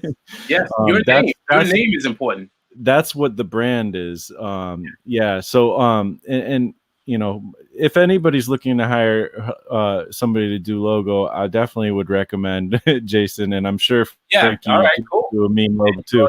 Put some of those up and stuff. I've had people ask me about I don't do logos, but again, if he's got logos and stuff, if he's on Twitter and whatever, add me as follow on Twitter and stuff like that. I don't mind sharing it. But that's how you do it. Yeah. And use your full name. I tell every artist out there, I had an artist, one of my old school teachers told me that. Use your full name. Use your name. None of these aliases because big companies aren't going to be hiring you if your name's Dragon Slow or something. Dragon Slow. I don't know, they're going to look at you like Dragon Slow. Unless there's that rare occasion that you're like Prince. And let's be honest, that's a rare occasion when they'll be like, oh wow, this dude named Iron Hawk. We're gonna hire this dude, whatever. That's a rare. So I would suggest you use your name, and because your name then becomes the brand. Yeah, totally. Let's see. So wait, what's that? Okay. Are You Shadow says, yo, Marsh. Yo, are you Shadow? Yo. So yeah, man. I think we talked about some pretty cool stuff here. Hopefully, I got some more stuff. I'll show you some more stuff. For sure. This is some stuff that I did, I want to say like maybe 2 or 3 years ago. It was for, again, this is one of those situations, right? When you talk about like networking. Happened to be at a con up in Connecticut. And it was just there. Oh God, what was the name of it? Terrificon. It was called Terrificon. It was the first year Terrificon. And I was just there and whatever. Because I stopped doing a lot of cons and whatever, just because I got so busy. So I was like, I happened to go to this one. And it was at Mohegan Sun. So anyway, I was there with my wife, Jessica. And all of the blue, I'm sitting down. Person comes up to me. And they said, Frank, I just got contacted by this guy who said he's looking for someone to do toy drawings. And I said, well, sure. All right, hit me up.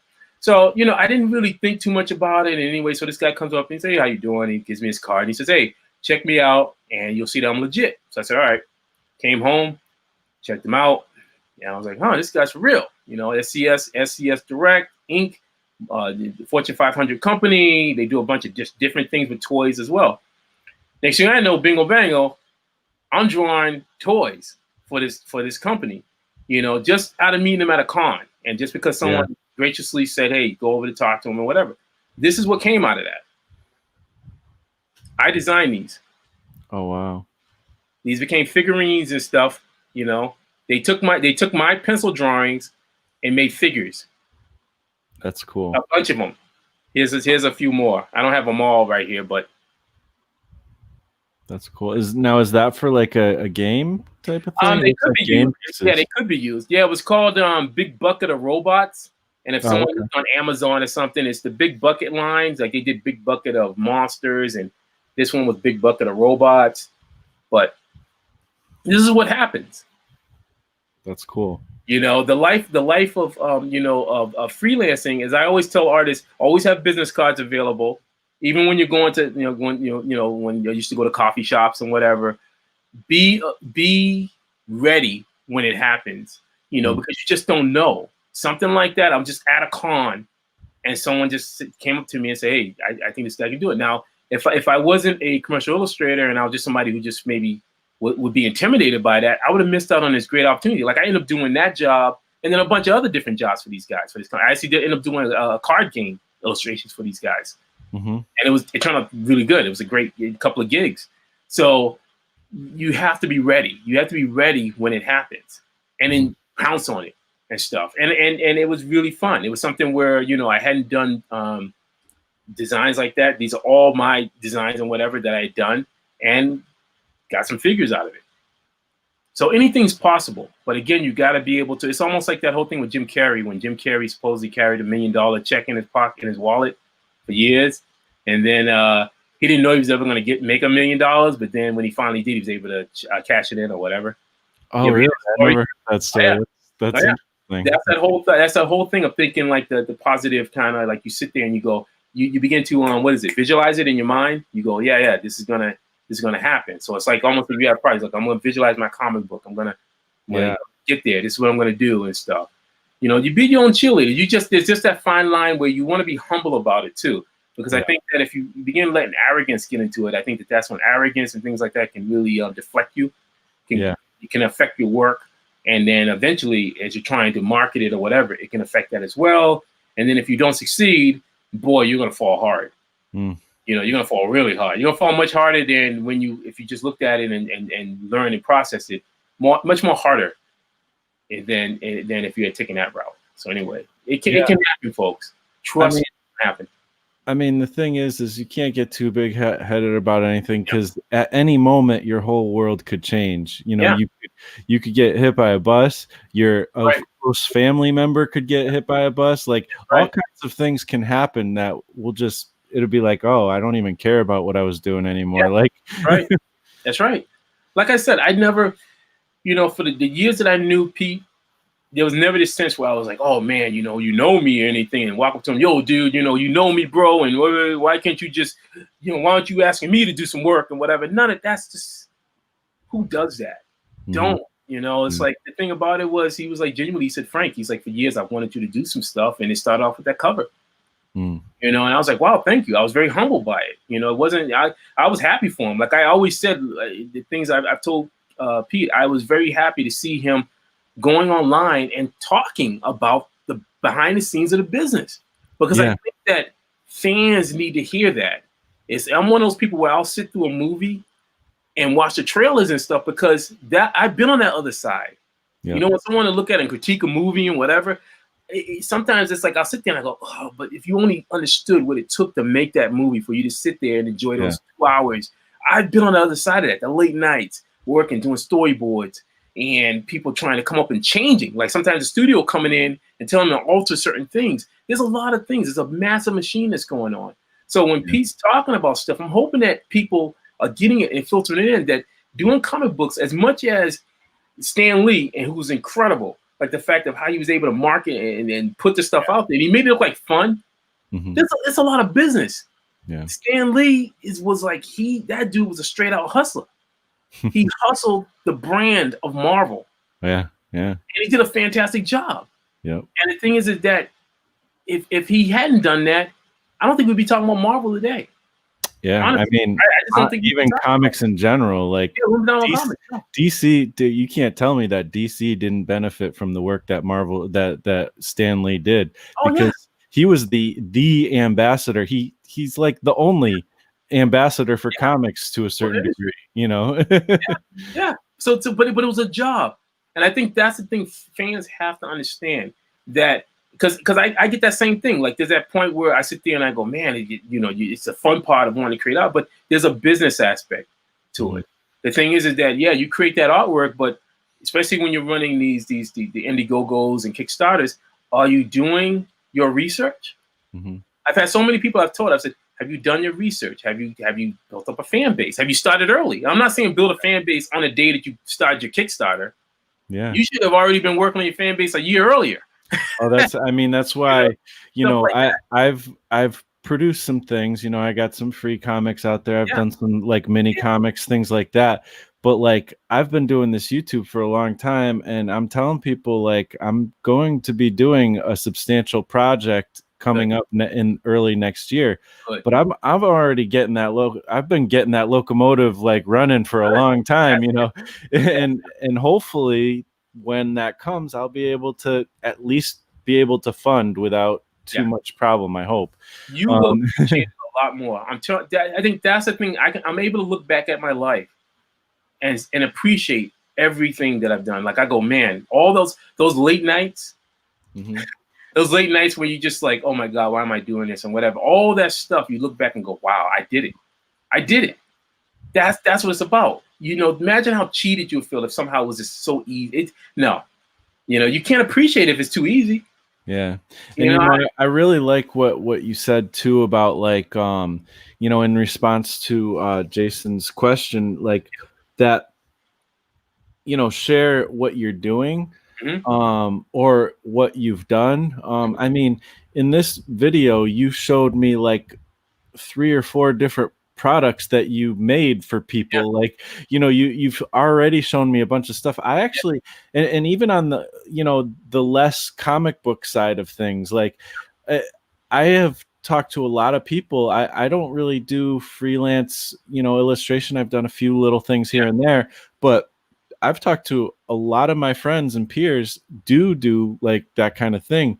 And it's always like, I mean, it's true that a lot of times these things are on NDAs, but eventually they're not. You can talk about them eventually. Talk about these things. You even said, I rarely hear my friends say who they've worked for. You already said you worked for Dunkin' Donuts, Wendy's, all these places. Like, you don't realize, like, we're just having a conversation, but at the same time, who knows who's listening? You might have somebody who's about to contact you because of what you just said, because they know you can do those things. Artists have been placed in a situation where there's this whole fear thing about stuff. And I'm like, look, man, you think these big companies don't mind people talking about it? The only time a company is going to give you a cease and desist is if you're doing something to their product or their brand that's really like obscene or whatever.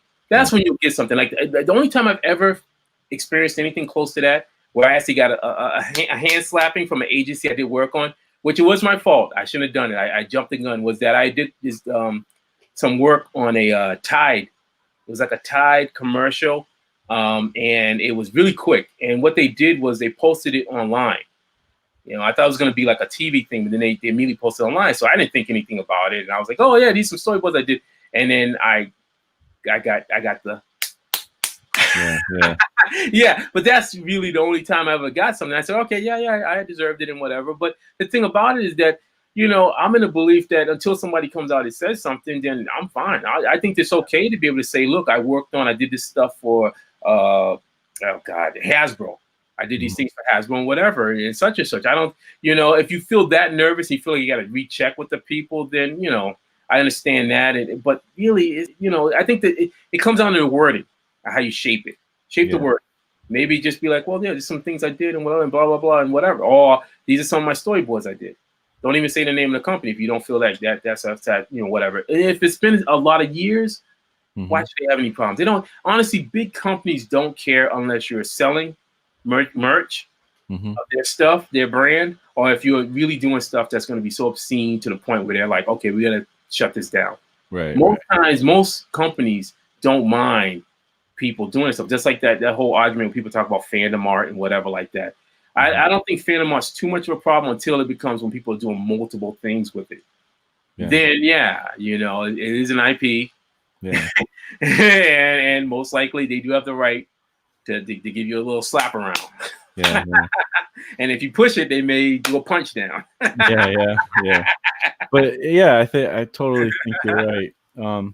You were talking a little bit about like the people's vision for their projects and stuff like that. I'm curious. It seems like you've worked in the advertising world and you're still kind of there, but it almost seems like maybe you're pivoting more to this kind of stuff. Do you have a kind of a vision for where you'd be like to be headed, in the next, I don't know, 5 years ish, something, Well, the other day because I was looking through, because I decided to Google myself. I was like, Frankie B, and I saw this site that did a comic. I think it was Comic Vine or something, where they did a bibliography of the stuff I worked on.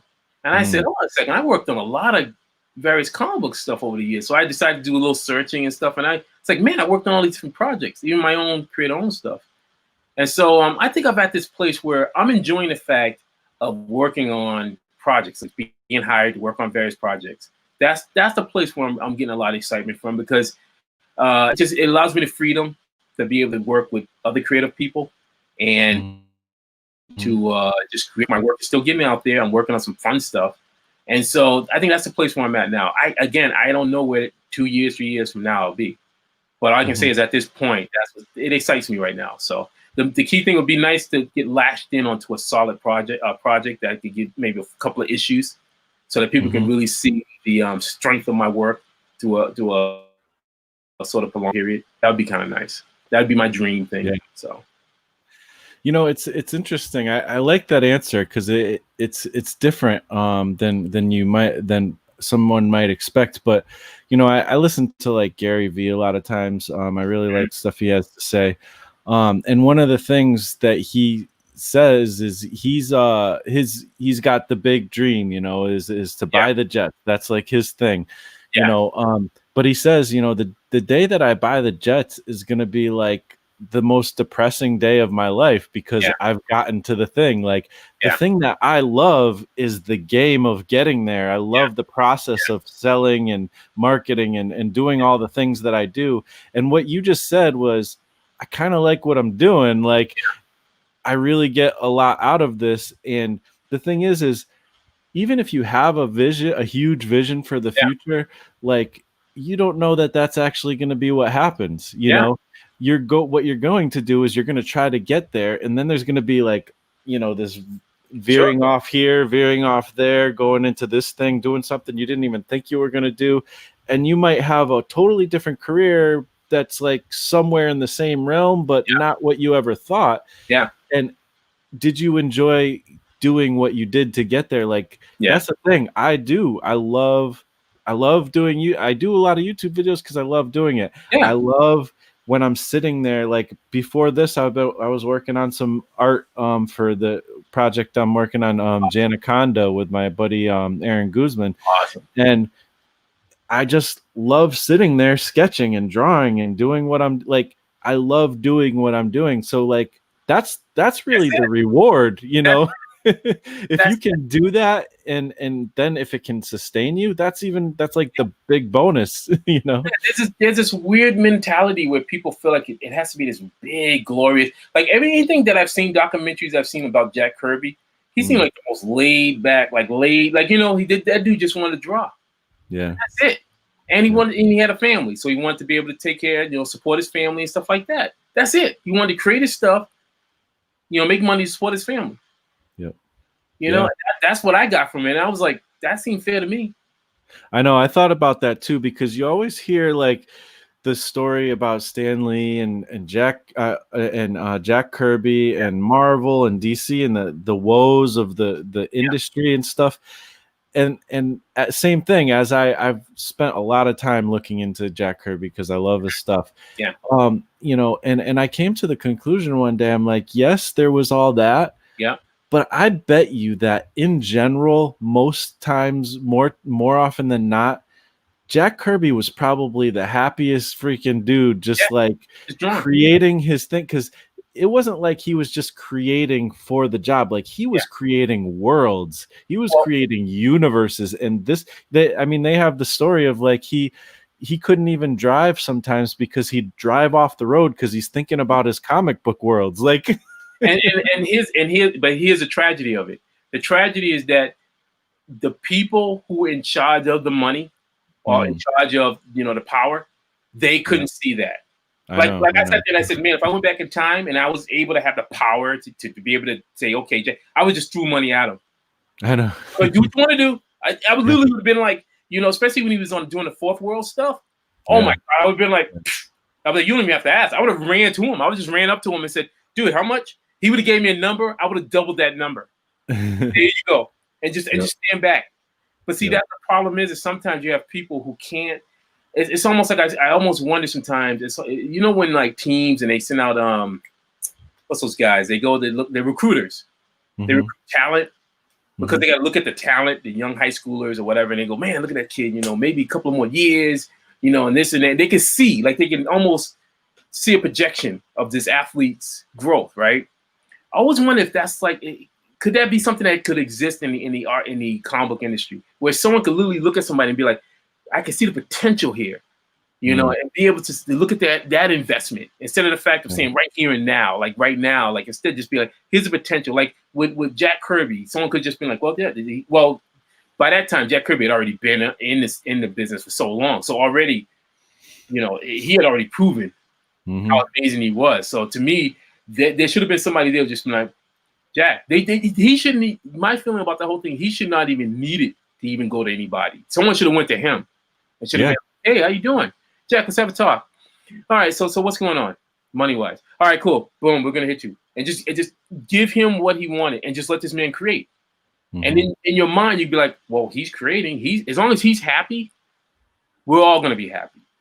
Well, I mean, honestly, I think that unfortunately, the comic book industry has pretty much always been a disservice to itself. Like there really has not, like, you create something, you see that there's a lot of kids and people who are really into it, and then you just kind of let it be what it is. You don't really put any effort to like maximize that experience, except for Stan Lee did, you know, you know, but other than that, like, and probably other artists and stuff, you know, but nobody quite did it on the scale that Stan Lee did it. But other than that, like, most people, they didn't like take advantage of, like, and I don't mean take advantage in a bad way, but take advantage of the opportunity to like really, like, I don't know. I feel and not, because to me, like, there's no reason why Jack Kirby, like, the system did not support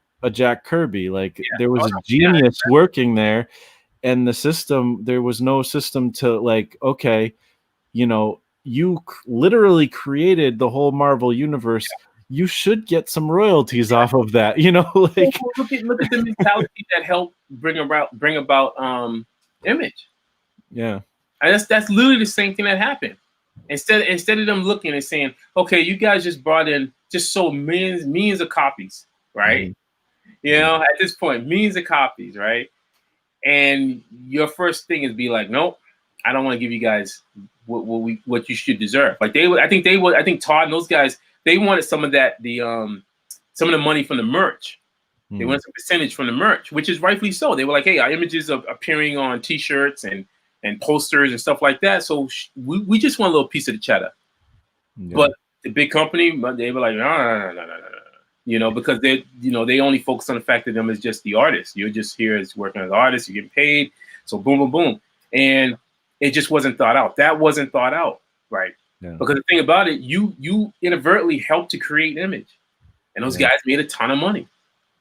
You know, imagine, I mean, just some alternate world or whatever, where what if those guys stayed at Marvel and kept making the money for Marvel? Wow. Mm-hmm. And if it worked out, Marvel said, okay, fine, here you go. Here we'll give you a percentage of it and whatever you want and such. And man.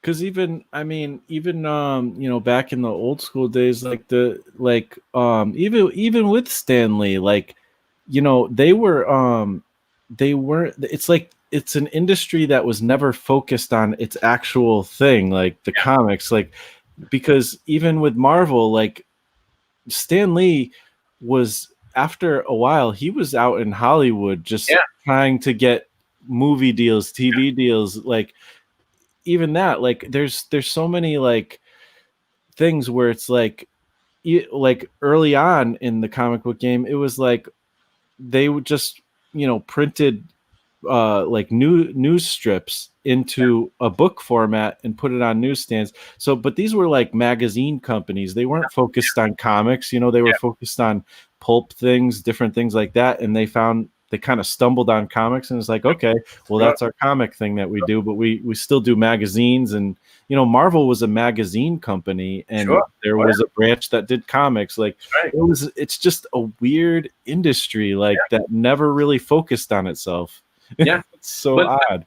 But with that said, there's always been an underground market, an indie market. Yeah, totally. Like that's when I hear people talk about the end of the industry, it's no end to no. There's no end to no industry.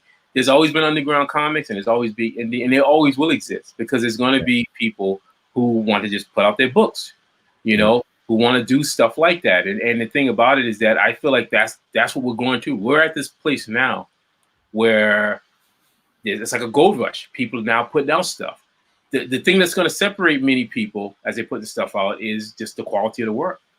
You know, you got to be honest. It's not everyone's going to be buying all the different books and stuff like that. Certain people are going to gravitate to something that has a certain quality to it. You know, that's just how it is. Certain people are going to like certain things, but that's all been part of that whole machine. So we're just right now at this stage right now where this is just going. We're going through it right now. And as we talked about too before, like it has a lot to do with the creativity you put into the marketing of it as well, and the effort as well. Because like I see a lot of campaigns, and I see some of them do better than others, and this and that. Yeah. You know, I'm looking at Clint Stoker and you know, Fatal, and you know. Fatal is like, yes, it's an amazing project. It probably would have done well, you know, no matter what. But this dude has been making a video every day for a whole campaign's worth. And then now he doubled the campaign. Like he's still doing it. He does more. Sometimes he does 2 or 3 videos straight a day. Out hustler. That's what we call it. Back when I grew up, straight out hustler. You got to get your game up. Yeah. You gotta hustle. See, the thing about it is you can appreciate everything that you get on the end when you can sit back and go, I gave 200%. Like, so originally when he did Fatal and it came out, he was at 100%. Now he's like at 200% now. He stepped his game up. That's how you got to look at it. You're stepping your game up, you know?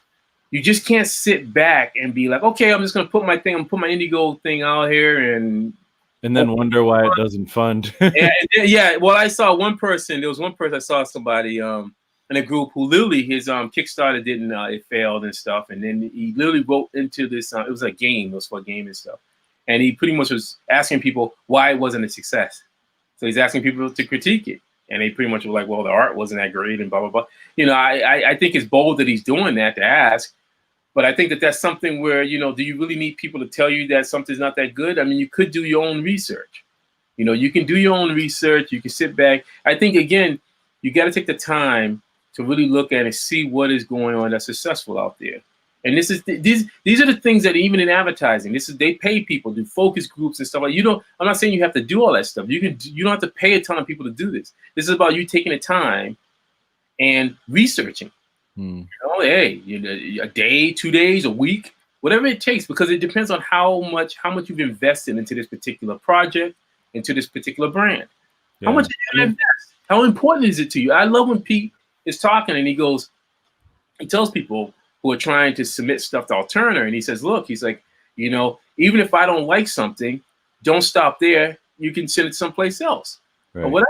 He's like, because when it all comes down to it, Alterna is a business. Yep. You know, and he has to keep this business alive. He can't keep this business alive if he has product that is not strong, is not in the same wheelhouse as strength for him to sell, like the other stuff that he's been selling. Yeah. That's good business. Yep. Now, people may not, you know, they may grumble about it, whatever, but that's good business, you know. Yeah. You just can't take everything, and you got to understand that, you know. So the same thing, like if you're going to do a Kickstarter or whatever, do your research. Give yourself at least a year. I tell somebody 6 months to a year of just hardcore researching. Well, and in that time, work on building up. You know, when there was a comic book that me and my partner, James Biggie, did years ago called Robot God Akamatsu. And it ended up being picked up by a publisher. And we did like a graphic novel of it and stuff like that. Now, we killed it in marketing. We marketed it like crazy. We used all our tech. James works in advertising as well. And we killed it in guerrilla marketing and whatever. I mean, we made people, when people saw the stuff, we didn't even have a book yet. The early stuff, how we just promoted it, they were all aboard. Mm-hmm. We kept selling the content. We used the things that we learned in advertising. Like, again, like I told people, if you're going to be talking about something, say like if you have a project, right? And your project is, say, like spacefaring or whatever, then use keywords. Like, you know, you just imply the fact that it could be like Star Wars. Say, yeah, it's in the homage of Star Wars, this galactic thing, but it also has the hints of, you know, Labyrinth. You know, so you're already feeding in these little tags that this is something that people have already experienced, but you're bringing this new thing, but it's your project. So you're not technically calling it Star Wars, but you're saying that it's in the vein of something that everyone knows about. You know what I mean? These are little techniques, and we did that stuff. The only problem was that we were just two creatives who weren't invested in the business aspect of it. So that's why that project didn't go as strong as it did. We understood that. You know, the thing about it was that we both were still working, doing our, you know, advertising and stuff like that while trying to do a comic book. And that's very difficult. That's why I'm at the place now where I'm not doing my own creator-owned stuff. I'm very happy at the place where I'm doing stuff where people are, you know, commissioning me to do artwork and stuff like that. Yeah. Yeah, I mean, I just, there's a bunch of different points that I kind of wanted to hit on with that, with what you said, but I'm trying to think of, like, I'm always like thinking about a few different points that I could bring up. But yeah, I don't know. It's crazy. Like, the thing is, this is what I wanted to talk about. Is like, you were talking about like how people, like companies will do like the focus groups and stuff like that. You can actually do that too. Not the way they do it. I have over 800 videos on my YouTube channel, like that I've put out throughout the many years. I get comments all the time, you know, and that's my focus groups. Like I actually pay attention to the feedback that you get. It doesn't matter if it's on a large level or a small level, but the more you put out, the more feedback you're going to get. Yep. And through doing that, you'll get a sense of, okay, I know that the people who are watching me are really excited when I do something like this. Yeah. They get really excited when I do something like this. Exactly. Well, good. The thing over here that I'm doing, I don't really like doing that much, but this one I do kind of like. So I'm going to do the thing that they get excited about and that I get excited about. It's like a match made in heaven. You know? You definitely hit on it. Again, when people comment and stuff like that, that is the focus group. You know, that's what big movies and companies do. They actually pay people sometimes, I guess, to come in and they'll put out something and be like, you know, you sit there and whatever, and you watch it or you read it or you taste it. And you're like, oh, what do you think? And they'll go, okay. And then they'll play back to see what the feedback is. Maybe it doesn't taste that nutty or whatever, not that sweet or whatever, you know, but if you're going to do it on the, there's my way. But if you're going to do it on what I call the guerrilla, I hate to say cheap way, but the guerrilla way of doing it, then that's the way. You get comments and you just, jot down. You take the ones that work, that you feel that can work for your benefit, and then you just say, okay, well, this other one is just somebody just joking off or whatever, you know. Yeah. And then you pilot, and you say, okay, well, this is what this will help me here, and I can work off of that. Yeah.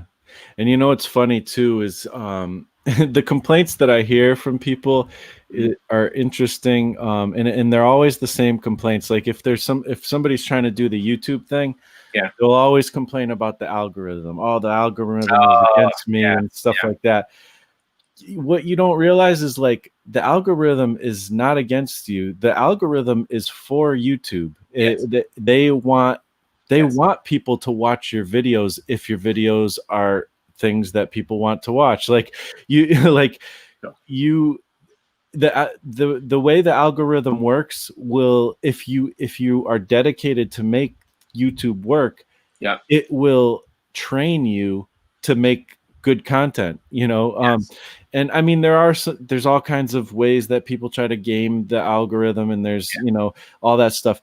There's things you can do in that realm to a certain degree, but what really it is you just got to put something out there and keep putting things out there, and you'll find out what the good things are that you can put out there, and then you kind of drill down on that, and then you continue to do that, and then continue to experiment, because you keep learning new ways to kind of approach the same thing. Like my YouTube channel is about comics, but I can have, a YouTube video about one of my videos that actually got a lot of play was this one about aphantasia. Like a lot of people, that's a really weird topic to talk about. A lot of people don't even know what aphantasia is. No, please explain. I don't know. Basically what it is it's like it's how you visualize things in your head. Like some people, when they think of anything, like whatever they think of, they don't have an image come into their head. Oh, okay. Some of them think of it as a word, or some of them think of it as it's related to like a color. Some of them just it's not anything. It's like a blank space, but they know it's just language or something. Wow. And some people can't visualize, and this is interesting with artists, because some people they can't really visualize what something in their head and then draw it, so they have to rely on reference more or something like that. Or there's different techniques. I talked about aphantasia, like that it's not even just related to art necessarily. It's not related to comics necessarily, but I talked about it, how it relates to comics. Sure. And people got into that video. It's not my most outstanding video, but all I'm saying is, there's many ways to cook a potato. Like you could have potato chips, you could have fries, you could have baked potato. Like I'm into all those things, What was his name from Forrest Gump? Shrimp? Yeah, the shrimp. Shrimp. So yeah, I mean, it's just it's pretty cool. Like there's a lot you can do, and running a Kickstarter or an Indiegogo campaign, that will teach you how to market. Yes. Because the things they have in place, they want you to do well at it. The same thing with YouTube. Being on YouTube will teach you, like now, because I've learned SEO things and how to do keywords and stuff like that with YouTube. Now I can do that on any platform, and it helps me wherever I go. There's all kinds of different things, that are, it doesn't help anything to wallow in things and to not act and to complain. Like those, that's not going to get you anywhere. Amen. And I love what Frankie said, just make, just create something. Don't talk about somebody else's thing. Just make your own thing. Get focused on that. Well, another thing too is that as we're sitting here talking, my first thought was like, when you talk about your program, I was thinking of Wizard magazine in a weird way. And one of the things that used to bother me as Wizard started coming along, like the later issues of Wizard, was that I clearly could see that Wizard was coming almost like a clique magazine, where they were only showcasing a certain group of people, or a certain group of artists, or whatever. Mm-hmm. And the thing about it is that if you truly want to be able to show the comic book industry, you have to show the comic book industry. That means hopefully you can get someone who's a high tier artist or writer, and then get somebody middle ground tier, and then even the beginners. I would love to see like shows like that. Even somebody who's just starting out, who's just like, just talking and stuff like that. I think that just to explore all those different avenues of it and stuff. That was one of the things that turned me away from Wizard.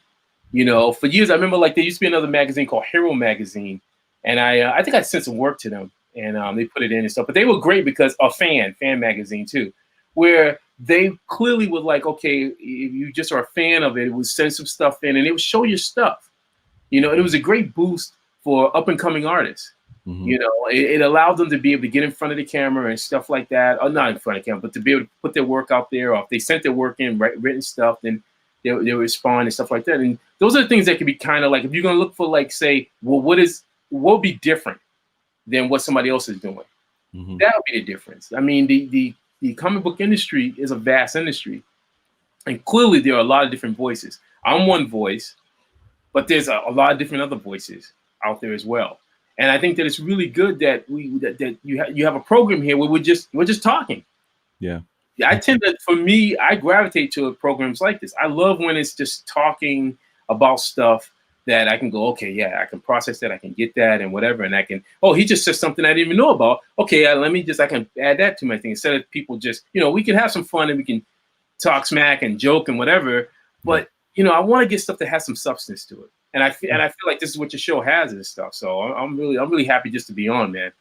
Oh yeah. I mean, I appreciate that. And thank you for the compliment. And that's what I do. I like to bring people on and just talk. And a lot of times the shows will have a topic, but we veer off. And like you said, it's those like kind of odd tangents where you find like some really interesting stuff that you never would have even planned for or anything.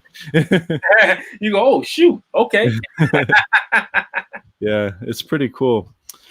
So that being said, tell people again where they can find you, and if there's anything you want to promote specifically. God, let's see. Well, let's see. You guys, again, Frankie B. Washington. Again, just search. I'm on Instagram. I'm on Facebook. I'm on Twitter. And also on LinkedIn as well. But I doubt a lot of you guys are. I don't know. LinkedIn's a nice little place to go. It's more like business and stuff like that. But I'm also in there as well. And I'm working on a couple of different projects and stuff. I have this one I can't talk about, unfortunately. But I'm definitely doing some more comic book stuff. I do have some more stuff coming out. It came out on a Wednesday.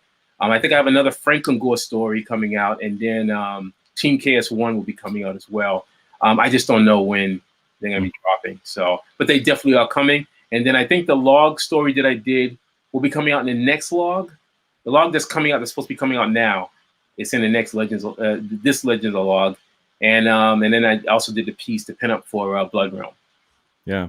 So I'm staying busy, folks. Trust me, my pen has not gone down. My pencil and pens have not gone down. And honestly, if you want to get some art from him for a reasonable price, I just put the link in there again for Alterna. Like you could get a sketch card, you could get a cover thing. I'm assuming that price is much lower than you would normally charge for a commission. So yes, it is. Well, it's so funny because again, people look at like a piece like that and they'll be like, "Wow, I want to get a super." And it's like, I'll hook something up, but it's like, come on, that's that's a detailed piece of artwork. So. Yeah. But yeah, me, people who have gotten sketches from me, let's just say they've been very happy. I tend to try to take care of folks. So, hey, commission me. I mean, I love to do a Gods of Gear drawing. I love to do a log drawing. I created the look for the characters of the Mighty Mascots. So I love to be able to draw those guys again and stuff. So, I mean, yeah, just go on over there, get yourself a sketch card or get yourself a sketch cover and let me, do something nice for you. Yeah, absolutely. So yeah, man, once again, thank you for coming on. Everybody in the chat, you guys have been awesome. This has been a really great episode. And yeah, thanks, man. We'll talk to you, and you're all definitely welcome to come on anytime. That's cool.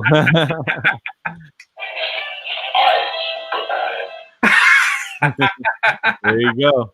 That's how you stay young, man. That's how you stay young. Secret. But hey, thanks again, Marshall, man. This rock, man. Yeah, All yeah. right.